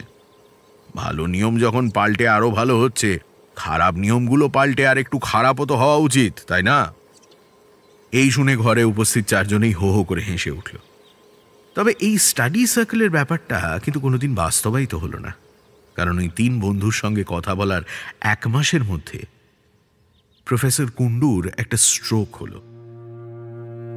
1 সপ্তাহ হাসপাতালে কাটানোর পর উনি মারা গেলেন। এই ঘটনার 2 বছর পর সুমিত, সুশোভন আর আদিত্য কলেজ থেকে পাস আউট করে গেল। ওই 3 বন্ধুর চলে যাওয়ার পর ইন্দুমতি কলেজে বহু আজগুবি ঘটনা ঘটতে শুরু করলো। ক্যান্টিনের পাশের ওই গোডাউনটায় নাকি মাঝে মাঝেই আলো জ্বলে উঠত, অথচ ওই গোডাউনে কিন্তু কোনো ইলেকট্রিক সাপ্লাই নেই। রাতে হাঁটতে বেরোলে নাকি ক্যান্টিনের ছাদের ওপর একটা ছায়া ঠাঁয়ে দাঁড়িয়ে থাকতো সারা রাত। আরও একটা অদ্ভুত ঘটনার কথা অনেকে বলা বলি করত। বহু ছাত্রকে কেউ একজন পেছন থেকে কাঁধে চড় মারত, কিন্তু ঘুরে তাকিয়ে তারা কাউকে দেখতে পেত না। সেদিন ঈদের ছুটি ছিল। মানস, সৌরিশ আর দেবপ্রিয় হস্টেল থেকে বেরিয়ে ফাঁকা ক্যাম্পাসে ঘুরে বেড়াচ্ছে। কিছুক্ষণ হাঁটার পর মানস বলল, চল ওই ক্যান্টিনের সামনে রোয়াকে গিয়ে একটু বসি। সৌরিশ উত্তর দিল, ভাই এই রাত বিরেতে কিন্তু ওখানে বসাটা ঠিক হবে না, জানিসই তো ক্যাম্পাসে অলৌকিক ব্যাপার অনেক ঘটছে অনেকদিন ধরে। দেবপ্রিয় বলল, আরে এটা আমাদের কলেজের ক্যাম্পাস রে, কালীঘাটে শ্মশান না যে মাটি খুঁড়ে কঙ্কাল বেরিয়ে আসবে। একটু 10 মিনিট বসে একটা বিড়ি খেয়ে তারপর হোস্টেলে ফেরত যাব। সংকোচ থাকা সত্ত্বেও সৌরিশ ওর বাকি 2 বন্ধুর সঙ্গে একটা রোয়াকে বসল। মানুষ দেবপ্রিয়র দিকে তাকিয়ে প্রশ্ন করল, এই তোর কাছে সিগারেট আছে? ঠিক সেই মুহূর্তে মানুষের মাথায় কেউ মারাত্মক জোরে চড় মারল। মানুষের রেগে আগুন হয়ে পেছনে ঘুরে তাকালো। মানুষকে দেখে বাকি 2 জনও পেছনে ঘুরল। যেটা ওরা দেখল তাতে আতঙ্কে ছিটকে 3 জন মাটিতে পড়ে গেল। রোয়াকের ওপর একটা বেঁটে লোক দাঁড়িয়ে আছে। লোকটার গায়ে ছেঁড়া শার্ট, কিন্তু যে জন্য ওরা ভয় পেয়েছে সেটার কারণ লোকটার মাথা থেকে গল গল করে রক্ত পড়েই যাচ্ছে, আর ঠোঁটের কোণে ভয়াবহ একটা হাসি। কাঁপা কাঁপা গলায় দেবপ্রিয় জিজ্ঞেস করল, আপনি কে? লোকটা একটা ভাঙা কর্কশ গলায় উত্তর দিল, আমাকে চিনতে পারছিস না সুমিত? কথাটা সিগারেট, সিগারেট না। সৌরিশ একটা আর্তনাদ ছেড়ে বলল, আপনি কে? আপনি কি চান? এভাবে আমাদের ভয় দেখাচ্ছেন কেন? ভয় দেখাচ্ছি? আমি তো এতগুলো দিন শুধু তোদের তিনজনকেই খুঁজছিলাম। কেন আমাদেরকে খুঁজছিলেন কেন? আমাদের সব ইচ্ছে পূরণ হয়ে গেছে বলে। এই দেখ। এরপর অবিশ্বাস্যভাবে এক ঝটকায় বন্ধ ক্যান্টিনের শাটার খুলে গেল। ক্যান্টিনের ভেতরে এলোপাথারিভাবে অনেকগুলো বেঞ্চ আর চেয়ার সাজানো। ইতিমধ্যে ওই লোকটা কোথা থেকে একটা টর্চ বের করে ক্যান্টিনের বড় দেওয়ালে আলো ফেলল। সামনের দৃশ্য দেখে যে কারুর গা গুলিয়ে উঠবে। ক্যান্টিনের দেওয়ালে লেখা আছে, free canteen and study circle, কিন্তু লেখাটা কালি দিয়ে নয়, টাটকা রক্ত দিয়ে লেখা। মানুষ, সৌরিশ আর দেবপ্রিয় একবার নিজেদের মধ্যে চোখাচোখি করল। এরপর ওই তিন বন্ধুই দৌড়তে শুরু করলো, আর একবারও পেছনে ঘুরে তাকালো না। ওরা শুধু ওই কর্কশ গলায় শেষ একটা কথা শুনতে পেল, সুমিত, সুশোভন, আদিত্য, কলেজে সবাই যেন জানতে পারে যে প্রফেসর কুণ্ডু নিজের রক্ত খরচ করে এই স্টাডি সার্কেল শেষমেশ খুলেছেন।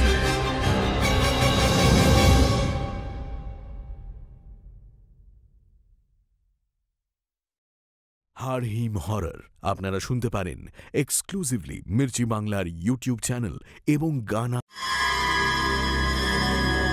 Mirchi Plus presents Har Him Horror.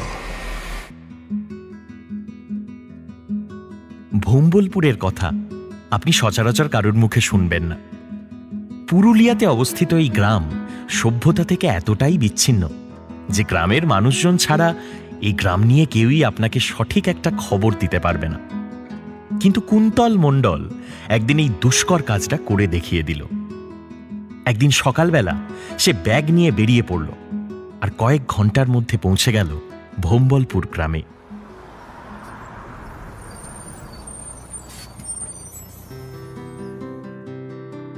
Kuntal সমাজতত্ত্বের ছাত্র, এখন কলকাতার একটা নামী বিশ্ববিদ্যালয় থেকে গবেষণার কাজ করছে। ভোম্বলপুরে আসার আগে কুন্তলকে কিন্তু কম কাঠখড় পোড়াতে হয়নি। ব্রিটিশ আমলের এক সাহেবের অদ্যিকালের একটা ডায়েরি থেকে এই গ্রামের কথা প্রথম জানতে পারে কুন্তল। এরপর 4 মাস ধরে সে বহু লোকের বাড়ি গেছে, বহু সরকারি অফিসে গিয়ে খোঁজ করেছে এবং অগন্তি লাইব্রেরিতে ঘন্টার পর ঘন্টা বসে পড়াশোনাও করেছে। কিন্তু কিছু করেই ভোম্বলপুরে কি করে পৌঁছতে হয় সেই হদিশটা পাওয়া যায়নি। অবশেষে কুন্তলের পরিচয় হল শ্যামার সঙ্গে। কুন্তল একদিন তারাপীঠ গিয়েছিল পুজো দিতে। পুজো দেওয়ার পর একটা হোটেলে বসে যখন মাছ ভাত খেতে খেতে সে এক বন্ধুকে ভোম্বলপুর জায়গাটা খুঁজে না পাওয়ার ব্যর্থতার কথা বলছিল, এমন সময় শ্যামা তার সামনে এসে হাজির হল। আর শ্যামার সঙ্গে কথা বলে কুন্তল জানতে পারে যে শ্যামা ভোম্বলপুরেরই মেয়ে। কুন্তলের গবেষণার বিষয়টা শুনে শ্যামা ওকে গ্রামে নিয়ে যেতে রাজি হয়। ভোম্বলপুর জায়গাটা ভারী সুন্দর, চারিদিকে জঙ্গল, পাশ দিয়ে একটা নদী বয়ে গেছে, আর তার আশেপাশে অনেক উঁচু উঁচু টিলা। গ্রামের লোকজনও ভীষণ সহজ সরল। বিভিন্ন লোকের সঙ্গে কথা বলার পর কুন্তল ওর গবেষণার জন্য বহু গুরুত্বপূর্ণ তথ্য জোগাড় করল। একদিন হাঁটতে হাঁটতে কুন্তল দেখল যে গ্রামের পিছন দিকে যে জঙ্গল তার সামনে কাঠের একটা বেড়াজাল দাঁড় করানো আছে।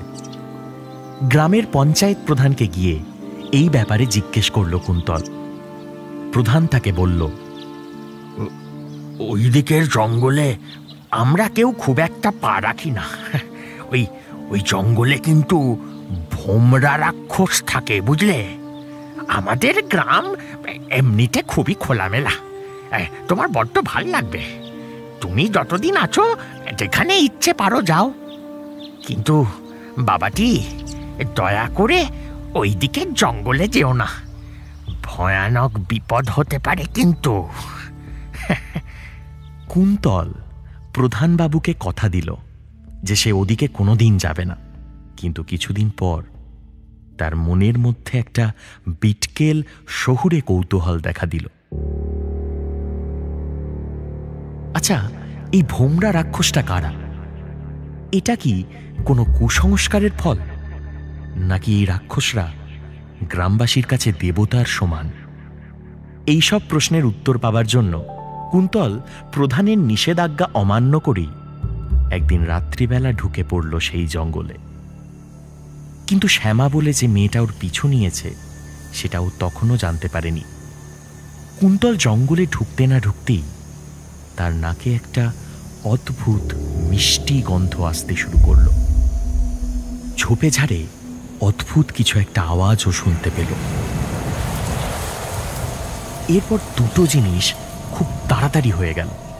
হঠাৎ জঙ্গলের ভেতর থেকে একটা লম্বা কালো ছায়ামূর্তি বেরিয়ে এসে কুন্তলের সামনে এসে দাঁড়ালো।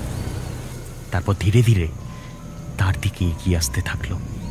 কুন্তল নিজেও ওই ছায়ামূর্তির দিকে এগোতে যাচ্ছিল।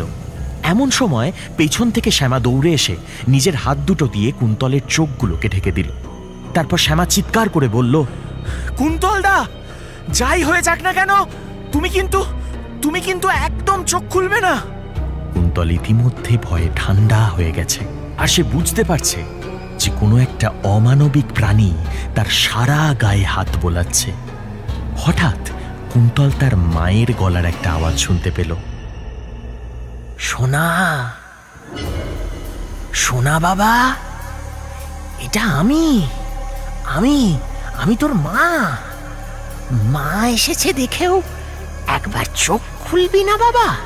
হ্যাঁ, একবার চোখ খোল সোনা বাবা, আমার চোখ খোল।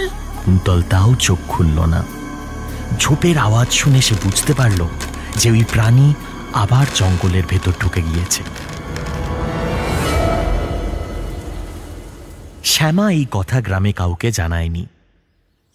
কুন্তল কলকাতা ফেরার দিন শ্যামা খালি একটা শেষ কথা কুন্তলকে বলেছিল, কুন্তল দা, ভোমরা রাক্ষসরা মারাত্মক জিনিস জানো। ওদের সারা শরীর কালো হয় আর গায়ে লম্বা লম্বা কাটা থাকে। তবে ওদের একমাত্র খিদে হলো চোখের জন্য, জ্যান্ত মানুষের চোখ খোলানোর জন্য ওরা নানান ছলনা করতে পারে জানো। জানি তুমি এর কিছুই বিশ্বাস করবে না, তবে খবরদার কিন্তু এসবের কথা তোমার ওই গবেষণায় লিখতে যেও না, তাহলে কিন্তু ওরা তোমার বাড়ি অবধি পৌঁছে যাবে। আর হ্যাঁ, তখন কিন্তু বাঁচানোর জন্য আমিও থাকবো না। হারহিম হরর আপনারা শুনতে পারেন এক্সক্লুসিভলি মির্চি বাংলার ইউটিউব চ্যানেল এবং গানা অ্যাপে। Mirchi Plus presents Har-Him Horror.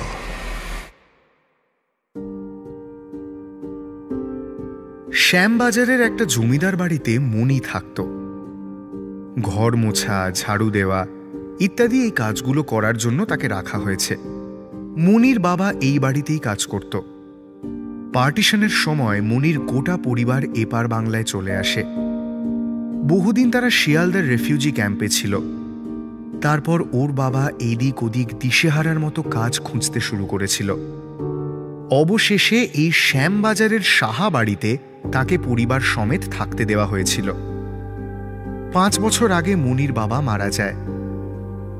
মারা যাওয়ার সময় সে বাড়ির কর্তা কল্যাণ সাহাকে পই পই করে বলে গিয়েছিল যাতে তার একমাত্র মেয়েকে এই জমিদার পরিবার দেখে শুনে রাখে। মনির একজন ভাই ছিল, কিন্তু সে এই বাড়িতে আসার কয়েকদিন পরেই ছাদ থেকে ঝাঁপ দিয়ে আত্মহত্যা করে। ওর ভাই ওদের মাকে বলেছিল, ছোটবাবু আমার ঘরে রাতের বেলা আসে, আমি জানি না উনি আমার সঙ্গে কি করেন, কিন্তু আমার একদম সেটা ভালো লাগে না। মাঝে মাঝে অঝরে কাঁদতে ইচ্ছে করে, আবার অন্য সময় ইচ্ছে করে ছোটবাবুকে ঠাটিয়ে একটা চড় মারতে। বাইরে এই কথা বললে সবাই আমাকে নিমাখারাম বলবে, এর থেকে ভালো আমি নিজেকে নিজেই শেষ করে দিই। বাবা মারা যাওয়ার পর মনির নিজের বলতে মা ছাড়া কেউ ছিল না, কিন্তু একদিন ও নিজের মায়ের ঘরে গিয়ে দেখল ঘরটা ফাঁকা, খাটের উপর একটা চিঠি রয়েছে শুধু। চিঠিটায় লেখা আছে, আদরের মনি, তুই অনেক বড় হয়েছিস, নিজের খেয়াল নিজেই রাখতে পারবি। আমি রেহমানের সঙ্গে চলে গেলাম, ও বলেছে আমাকে দেখে রাখবে, তুই ভালো থাকিস কেমন। ওই চিঠির পাতায় মনির দুফোঁটা চোখের জল পড়েছিল। ও যে এভাবে হঠাৎ করে একা হয়ে যাবে সেটা ওর কল্পনার বাইরে ছিল।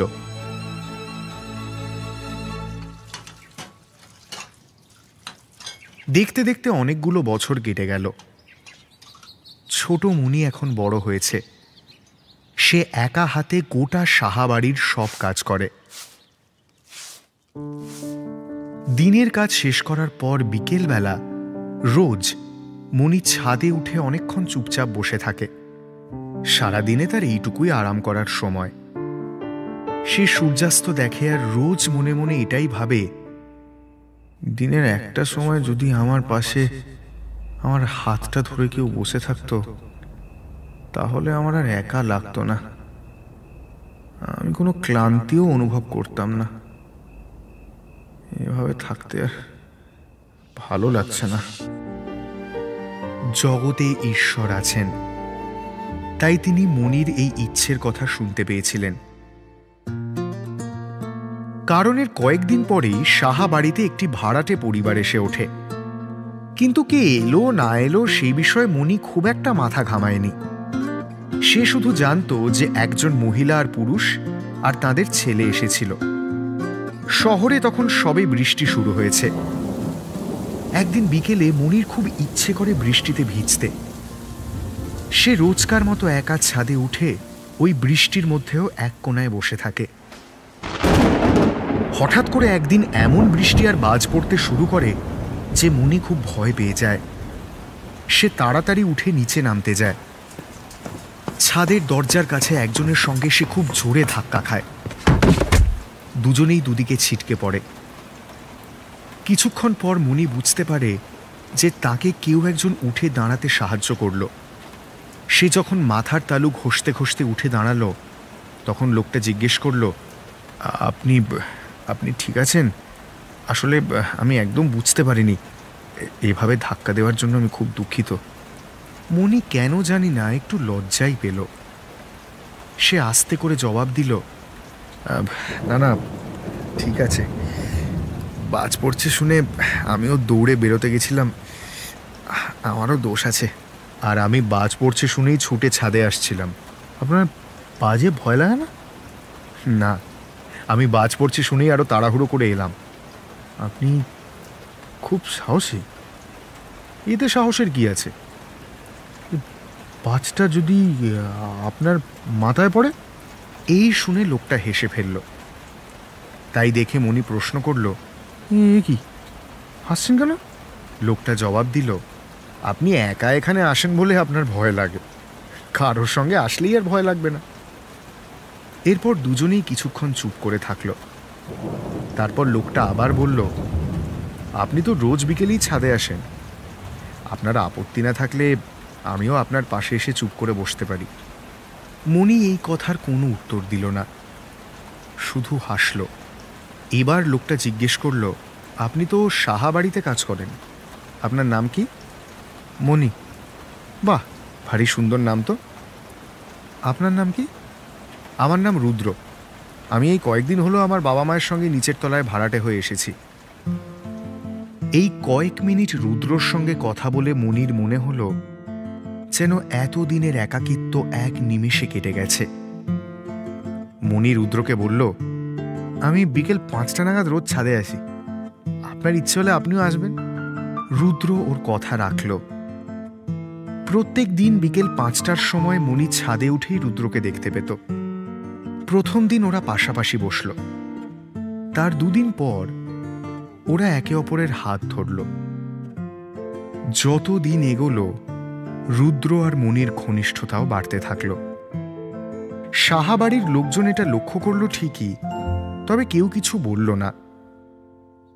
একদিন মনি জানতে পারল যে রুদ্রর বিয়ে ঠিক হয়ে গেছে। সেদিন মনি জিজ্ঞেস করল, তুমি আমায় ভালোবাসো? রুদ্র উত্তর দিল, এই প্রশ্ন কেন করছো? আমায় ভালোবাসলেই বিয়েটা করো না। তুমি এই সাহাবাড়িতে সামান্য একটা কাজ করো মনি, আমি তোমায় কেন ভালোবাসতে যাব বলো?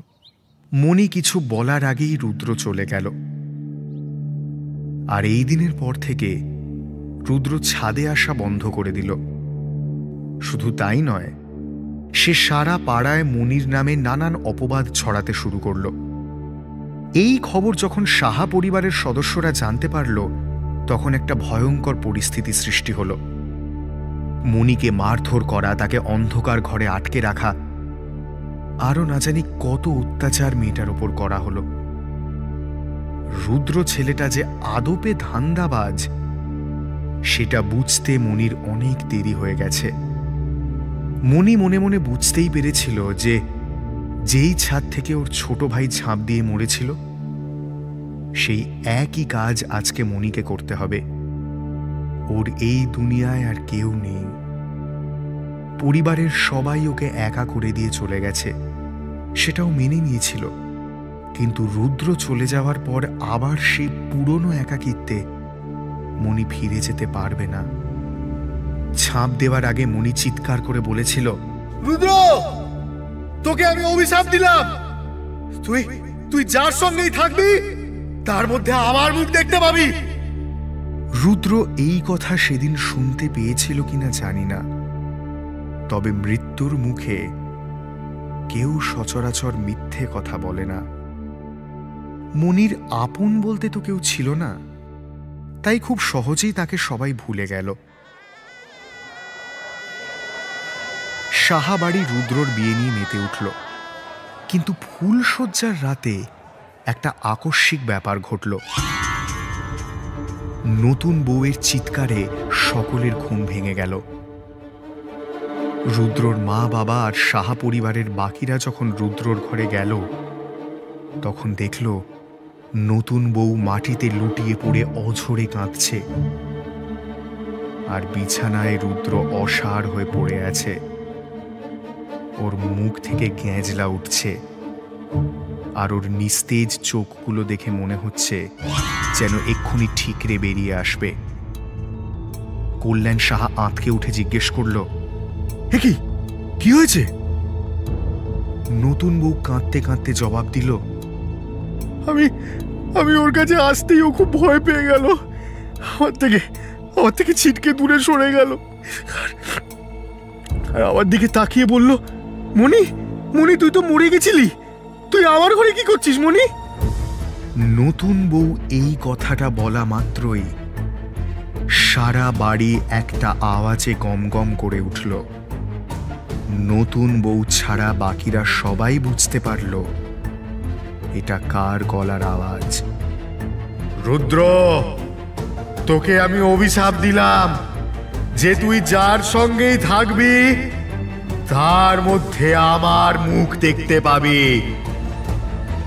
আর এইবার মনির এই অভিশাপ সবাই স্পষ্ট শুনতে পেল। হারহিম হরর আপনারা শুনতে পারেন এক্সক্লুসিভলি মির্চি বাংলার ইউটিউব চ্যানেল এবং গানা অ্যাপে। Mirchi Plus presents Har-Him Horror. Shambhu পাড়ার নাম করা চিটিংবাজ, অনেক ব্যবসা একা হাতে লাটে তুলে দিয়েছে। মুদিখানার দোকান হোক বা ওষুধের দোকান, শম্ভুর সব জায়গাতেই ধারে চলে।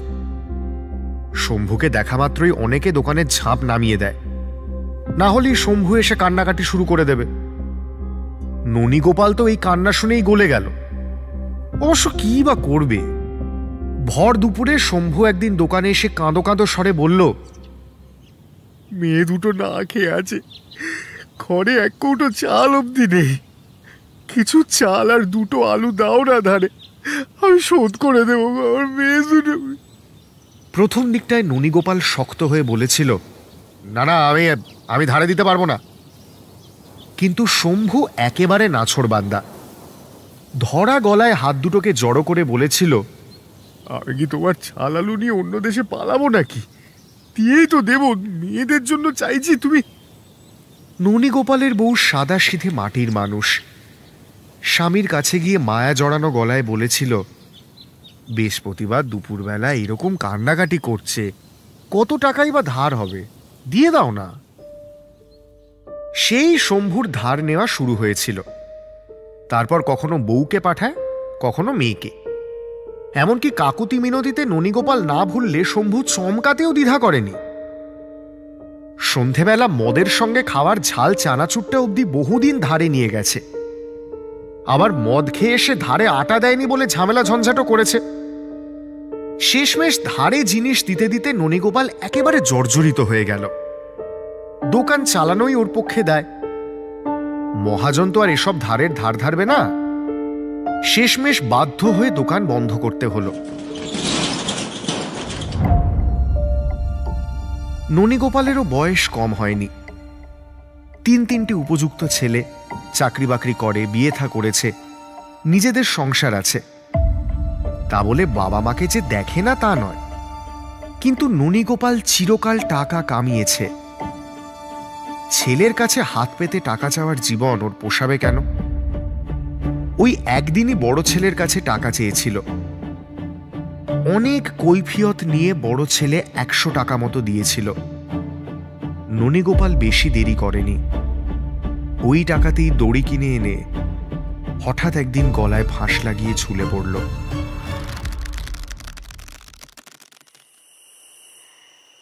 তারপর 1 সপ্তাহ বেরোয়নি। শম্ভু রোজকার মতো রাত করে বাড়ি ফিরছিল। গলা অবধি দিশি মদে টইটম্বুর। একটা পাও সোজা ফেলতে পারছে না, রীতিমতো টলছে। বেশ কয়েকবার পড়ে যেতে যেতে অনেক কষ্টে সামলে নিয়েছে। হঠাৎ দেখতে পেল মুদিখানার দোকানটা খোলা। অনেক দিন ধরে দিনে একবারের জন্য যে দোকান খোলেনি, এত রাতে সে দোকান খোলা। শম্ভু একটু অবাকই হল। ননীগোপাল যে গলায় দড়ি দিয়েছে সে খবর ওর জানা ছিল। তাহলে কি চোর ঢুকেছে? কৌতূহল বশত 2-1 পা এগিয়ে গিয়ে উঁকি মারতেই দেখল ননীগোপাল একটা সাদা কাগজে দ্রুত কি সব হিসেব নিকেশ করছে। এটুকু দেখেই শম্ভুর পিলে চমকে গেছে। দুহাত দিয়ে চোখ রগড়ে আবার তাকালো। না, নেশার ঘোরে ভুলও দেখছে না। দৌড়ে পালাতে যাবে এমন সময় ননীগোপাল মুখ তুলে সরাসরি শম্ভুর দিকে তাকালো। এমনিতে শম্ভু সাহসী লোক, কিন্তু এও বুঝতে পারছে ওর সঙ্গে কি হতে চলেছে। ভয়ে শম্ভুর আত্মারাম খাঁচা ছাড়া হয়ে গেছে। মুখ থেকে কোনো শব্দও বেরোচ্ছে না। ননীগোপাল শেষে নিজেই বলল, অনেক ধার বাকি আছে তো, শোধ দিবি না শম্ভু?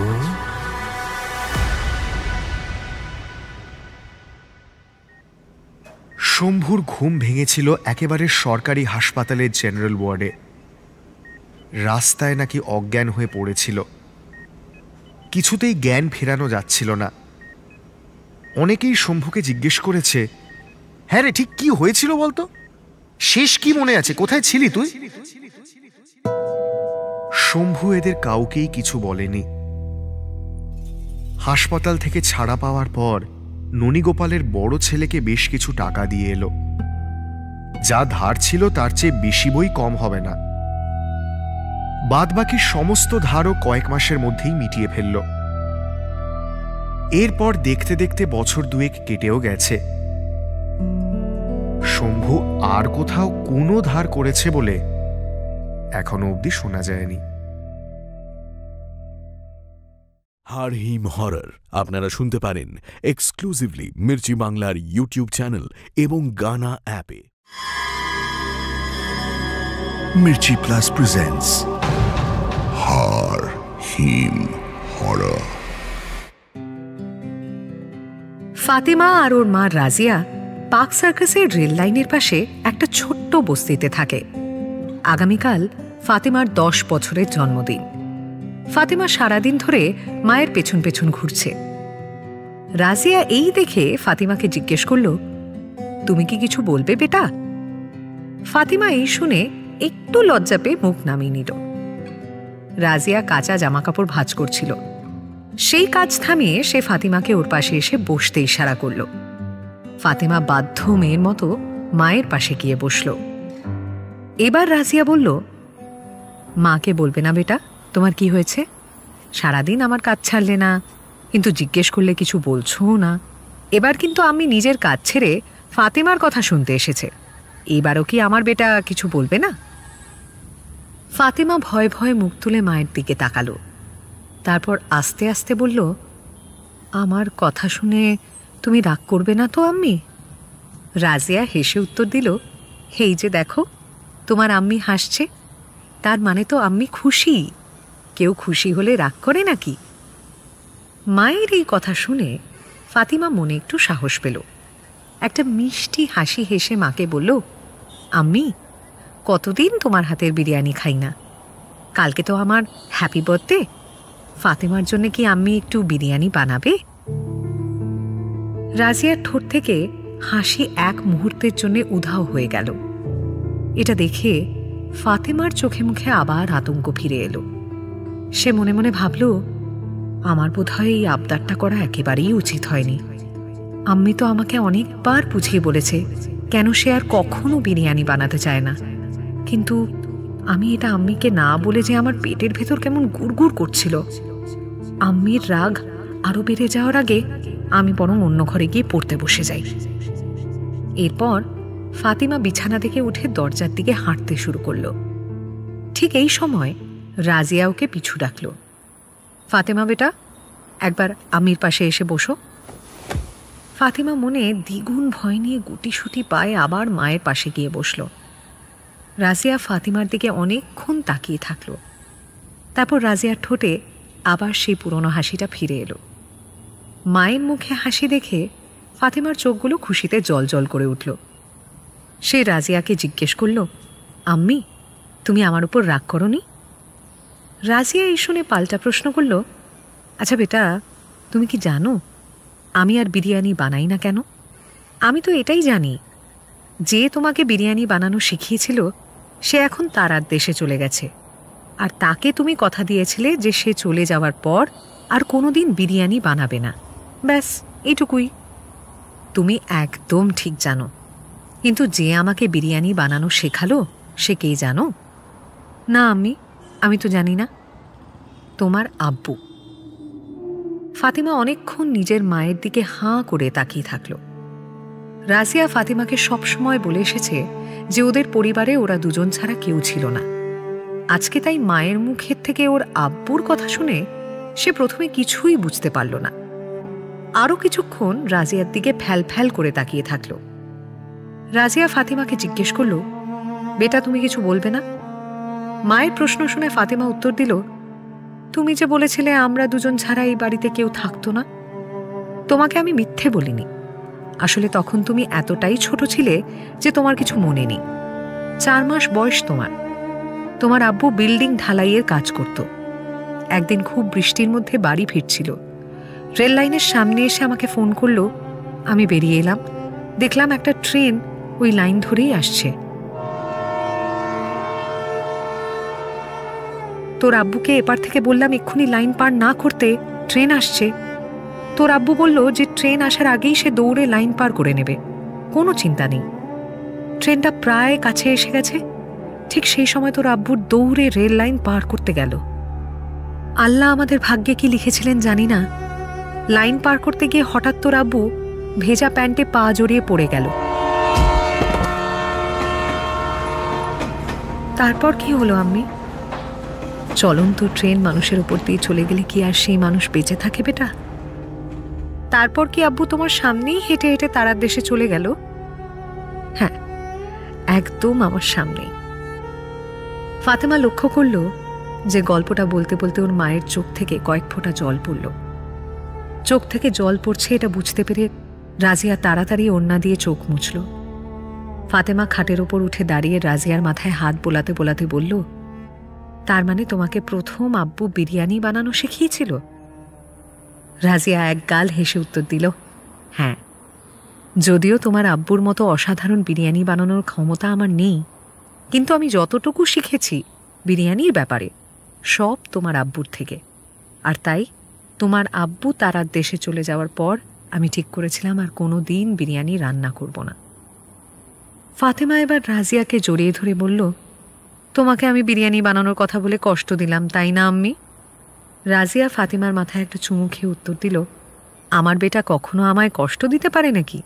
একেবারেই না। অনেকদিন পর তোমার আব্বুর কথা মনে পড়ল, তাই খুশিতে কাঁদছি আমি। আর আমি আমার বোকামোটাও বুঝতে পেরেছি। কি বোকামো আম্মি? তোর আব্বু থাকলে যে করে হোক তোর জন্মদিনে তোর করা আবদার মিটিয়ে দিত, আর আমার ওপর খুব রাগও করত তোকে বিরিয়ানি রেঁধে খাওয়াইনি বলে। এই শুনে ফাতিমা উৎসুক হয়ে প্রশ্ন করল, আচ্ছা আম্মি, তার মানে কি তুমি আমাকে কালকে বিরিয়ানি রেঁধে খাওয়াবে? রাজিয়া উত্তর দিল, হ্যাঁ খাওয়াবো, কিন্তু তার জন্য এখন ফাতিমা বেটাকে ঘুমিয়ে পড়তে হবে। রাত হয়ে গেছে না? আমি এক্ষুনি ঘুমিয়ে পড়ছি আম্মি, কালকে সকাল সকাল উঠে তোমাকে রান্নায় সাহায্য করব। ফাতিমা ঘুমিয়ে পড়ার পর রাজিয়ার মাথায় একটা অন্য চিন্তা ঘুরপাক খেতে লাগলো। বিরিয়ানির সরঞ্জাম কেনার টাকা কোথা থেকে আসবে? ফাতিমার আব্বু যখন বেঁচে ছিল তাও একটু আধটু টাকা জমানো যেত, কিন্তু এখন এই রান্নার জোগাড় আমি করব কোথা থেকে? পরের দিন সকালে ফাতিমা উঠে দেখল বাড়িতে কেউ নেই। অনেকক্ষণ বাড়ির ভেতর ঘুরঘুর করে সে ঠিক করলে একটু বাইরে থেকে ঘুরে আসবে। বস্তির মধ্যে ঘোরাফেরা করলে রাজিয়া ওকে কিছু বলে না। হাঁটতে হাঁটতে ফাতিমা ওদের বস্তির ক্লাব ঘরের সামনে রোয়াকটার উপর বসল। ওর বস্তির বন্ধুরা আজকে কেউ বেরোয়নি। বাকি লোকজন ইতিমধ্যেই কাজে বেরিয়ে গেছে বা ঘুম থেকেই এখনো ওঠেনি। হঠাৎ ফাতিমার পাশে এসে একটা লোক বসল। লোকটার পরনে সাদা কুর্তা আর পাজামা, চোখে একটা কালো ফ্রেমের চশমা আর সারা গালে দাড়ি। ফাতিমা লোকটার দিকে একবার তাকালো, তারপর জিজ্ঞেস করল, তুমি কি এই বস্তিতেই থাকো? লোকটা জবাব দিল, না বেটা, আমি অনেক দূর থেকে এখানে এসেছি। ফাতিমা এবার প্রশ্ন করল, তোমার নাম কি? লোকটা উত্তর দিল, আমার নাম হাফেজ। আর আমার নাম ফাতেমা। আমি জানি তো সেটা, আমি তো আজকে তোমার সঙ্গেই দেখা করতে এসেছি। তাই নাকি? একদমই তাই। তোমার আম্মি আমাকে খবর দিয়েছে যে আজকে ফাতেমা বেটার জন্মদিন, আর সে আজকে আম্মির কাছে বিরিয়ানি খাবার আবদার করেছে। কিন্তু আম্মি তো বাড়িতে নেই। তোমার আম্মি খুব শিগগিরই বাড়ি ফিরে আসবে। ততক্ষণে চলো আমরা দুজনে মিলে রান্নাটা শুরু করে দিই। আমাদের বাড়িতে তো বিরিয়ানি বানানোর জিনিসপত্র নেই, তুমি রান্না করবে কি করে? আমার এই ঝোলায় সব আছে। এই বলে লোকটা ওর পাশে রাখা একটা বড় ব্যাগের দিকে ইশারা করল। ব্যাগটা দেখে ফাতিমার চোখগুলো উৎসাহে চকচক করতে শুরু করলো। সে উত্তেজিত হয়ে লোকটাকে জিজ্ঞাসা করল, তুমি সত্যিই আমায় আজকে বিরিয়ানি রান্না করে দেবে? লোকটা এই শুনে উত্তর দিল, নিশ্চয়ই, তাই জন্যই তো আজকে আমি ফাতিমা বেটার কাছে এসেছি। আর উত্তেজনা ধরে রাখতে না পেরে ফাতিমা লোকটার হাত ধরে ওদের বাড়ির দিকে নিয়ে যেতে শুরু করলো। লোকটা ফাতিমার বাড়িতে ঢোকার আগে পাশের রেল লাইনটার দিকে একবার অন্য মনস্ক হয়ে তাকালো। ফাতিমা লোকটার হাতে দুবার টান মেরে জিজ্ঞেস করল, তুমি ওদিকে কি দেখছো হাফিজ চাচু? লোকটা উত্তর দিল, এই জায়গাটা খুব চেনা চেনা লাগছে। যাই হোক, চলো এবার রান্না শুরু করা যাক। হাফিজ বলে লোকটার আশ্চর্য ক্ষমতা। সে আধ ঘন্টার মধ্যে প্রায় পুরো রান্না শেষ করে ফেলেছে। ফাতিমা রান্নাঘরের দরজায় পুরো সময়টা দাঁড়িয়েছিল। ফাতিমা হাফিজকে প্রশ্ন করল, তোমাকে বিরিয়ানি বানানো কে শিখিয়েছে? হাফিজ জবাব দিল, আমার আব্বু। জানো তো, আমার আম্মিকেও আমার আব্বু বিরিয়ানি বানানো শিখিয়েছে, কিন্তু আব্বু আর এখানে নেই, তারাদের দেশে চলে গেছে। তুমি তাহলে আজ থেকে আমাকেই আব্বু বলে ডাকো না, কি অসুবিধে? এই শুনে ফাতিমা খিলখিল করে হেসে উঠল। তারপর বলল, ঠিক আছে, আজ থেকে তুমি আমার নতুন আব্বু। ইতিমধ্যে রাজিয়া বাড়ি ফিরে এসেছে। সে ভেবেছিল ওর বিয়ের লকেটটা বিক্রি করে আজকে ফাতিমাকে বিরিয়ানি খাওয়াবে, কিন্তু শেষমেশ স্বামীর দেওয়া লকেট সে বিক্রি করতে পারেনি, আর বিরিয়ানির সরঞ্জামও জোগাড় হয়নি। বাড়িতে ঢুকিয়েই রাজিয়া ফাতিমার গলার আওয়াজ পেল। সে মনে মনে ভাবল, ফাতিমা কি নিজেই নিজের সঙ্গে কথা বলছে? রাজিয়া ডাক দিল, ফাতিমা বেটা, তুমি কোথায়? কার সঙ্গে কথা বলছো? ফাতিমা রান্নাঘর থেকে উত্তর দিল, এদিকে এসো আম্মি, আমার নতুন আব্বুর সঙ্গে আলাপ করে যাও। এই শুনে রাজিয়া একবার ভুরু কুচকাল, তারপর তাড়াহুড়ো করে রান্নাঘরে গেল। রান্নাঘরে ঢুকে রাজিয়া যেটা দেখল, সে সেটা নিজেই বিশ্বাস করতে পারল না। ফাতিমা রাজিয়াকে গ্যাস ওভেনের দিকে ইশারা করে বলল, আম্মি, এটা হাফিজ চাচা, উনি আমার জন্য বিরিয়ানি রেঁধে দিচ্ছে। আমি কি ওনাকে আজ থেকে নতুন আব্বু বলে ডাকতে পারি? রাজিয়া এই শুনে কাঁপতে শুরু করল। ওর মাথা ঘুরছে, আস্তে আস্তে চারিদিক আবছা হয়ে আসছে। রাজিয়া মনে মনে ভাবল, আমার মেয়েটা কি একেবারে পাগল হয়ে গেল? ও তো হাওয়ায় ইশারা করছে। রান্নাঘরে তো কেউ নেই, কে রান্না করবে বিরিয়ানি? কিন্তু সবচেয়ে বড় প্রশ্ন হচ্ছে, হাফিজি যে ওর আব্বুর নাম, সেটা ফাতিমা কোথা থেকে জানল? আমি তো কখনো এই নাম ওকে বলিনি। ব্যাস, এরপর আর রাজিয়ার কিচ্ছু মনে নেই। সে অজ্ঞান হয়ে মাটিতে লুটিয়ে পড়েছে। সব অন্ধকার।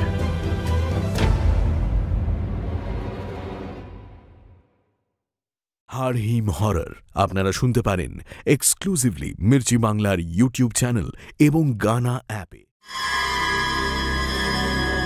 Mirchi Plus presents Har-Him Horror. Manali শহরের শেষ প্রান্তে একটা পুরনো সরকারি বাংলো আছে। পার্থ শেষমেশ এখানেই এসে উঠেছে।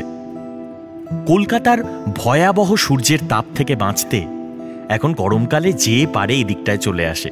তাই এই ভরা ট্যুরিস্ট সিজনেও এই অর্ধেক ভাঙা বাংলো ছাড়া পার্থর কপালে কিছুই ছিল না। তাও তো ওর জেঠু কেন্দ্রীয় সরকারের অফিসার বলে ঝামেলা ছাড়া বুকিংটা হয়ে গেছে।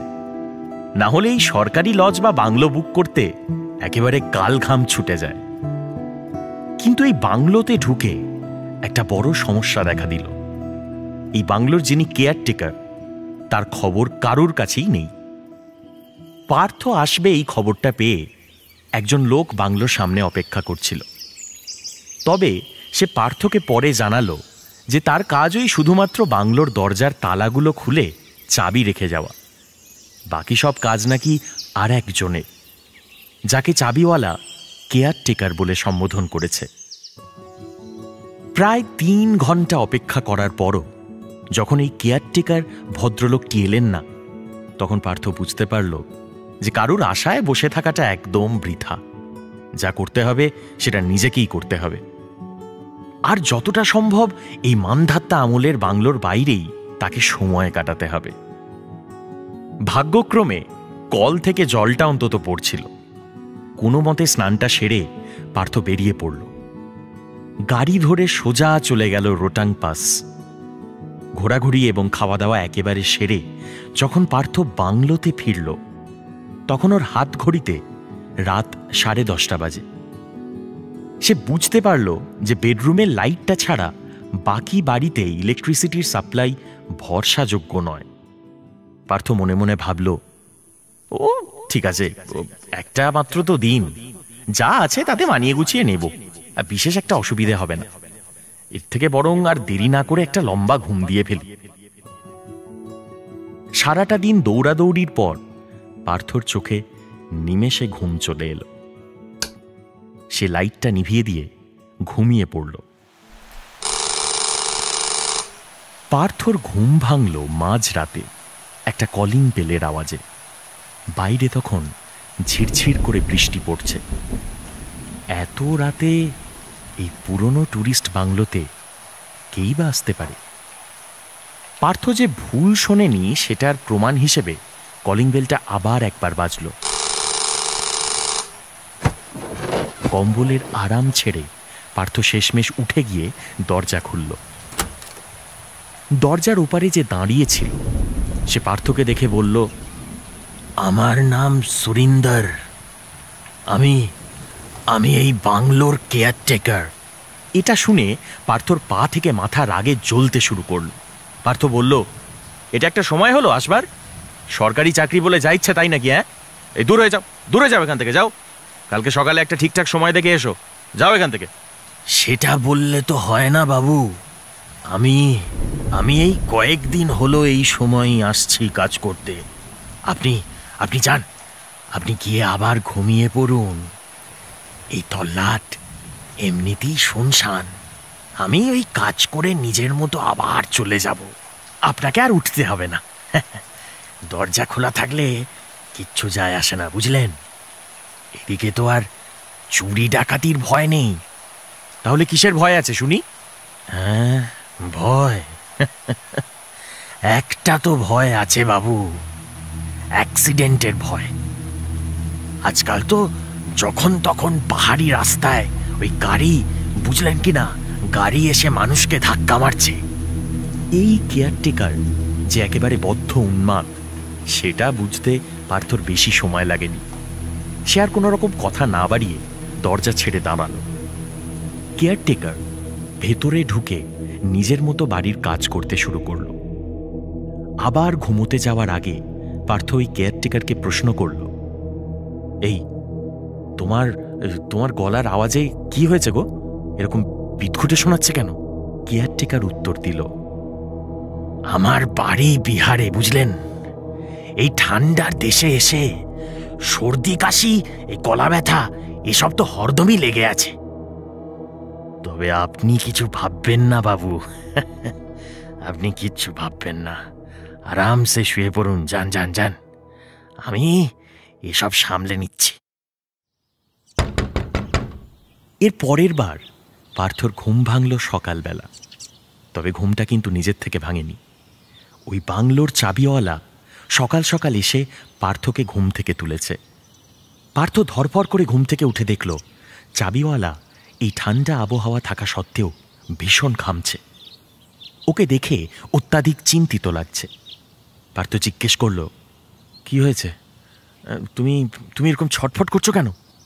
চাবিওয়ালা উত্তর দিল, আপনি আর থাকবেন না বাবু, আজকেই ফিরে যান, আজকেই চলে যান এখান থেকে, চলে যান। পার্থ বলল, কিন্তু কেন? আমি এক্ষুনি খবর পেলাম যে দুদিন আগে ওই ভোরবেলায় আমাদের কেয়ারটেকারকে কে একটা গাড়ি ধাক্কা দিয়েছিল। বিরাট বড় একটা অ্যাক্সিডেন্ট। খাদ থেকে পড়ে গিয়েও মারা গেছে। পুলিশ কিন্তু আজকেই এটা জানতে পেরেছে। আপনি থাকলে বড্ড ঝামেলা বাড়বে, আপনি চলে যান প্লিজ। পার্থ এই খবরটা শুনে খুব ক্ষীণ গলায় প্রশ্ন করল, আচ্ছা তোমাদের কেয়ারটেকারের নাম কি সুরিন্দর?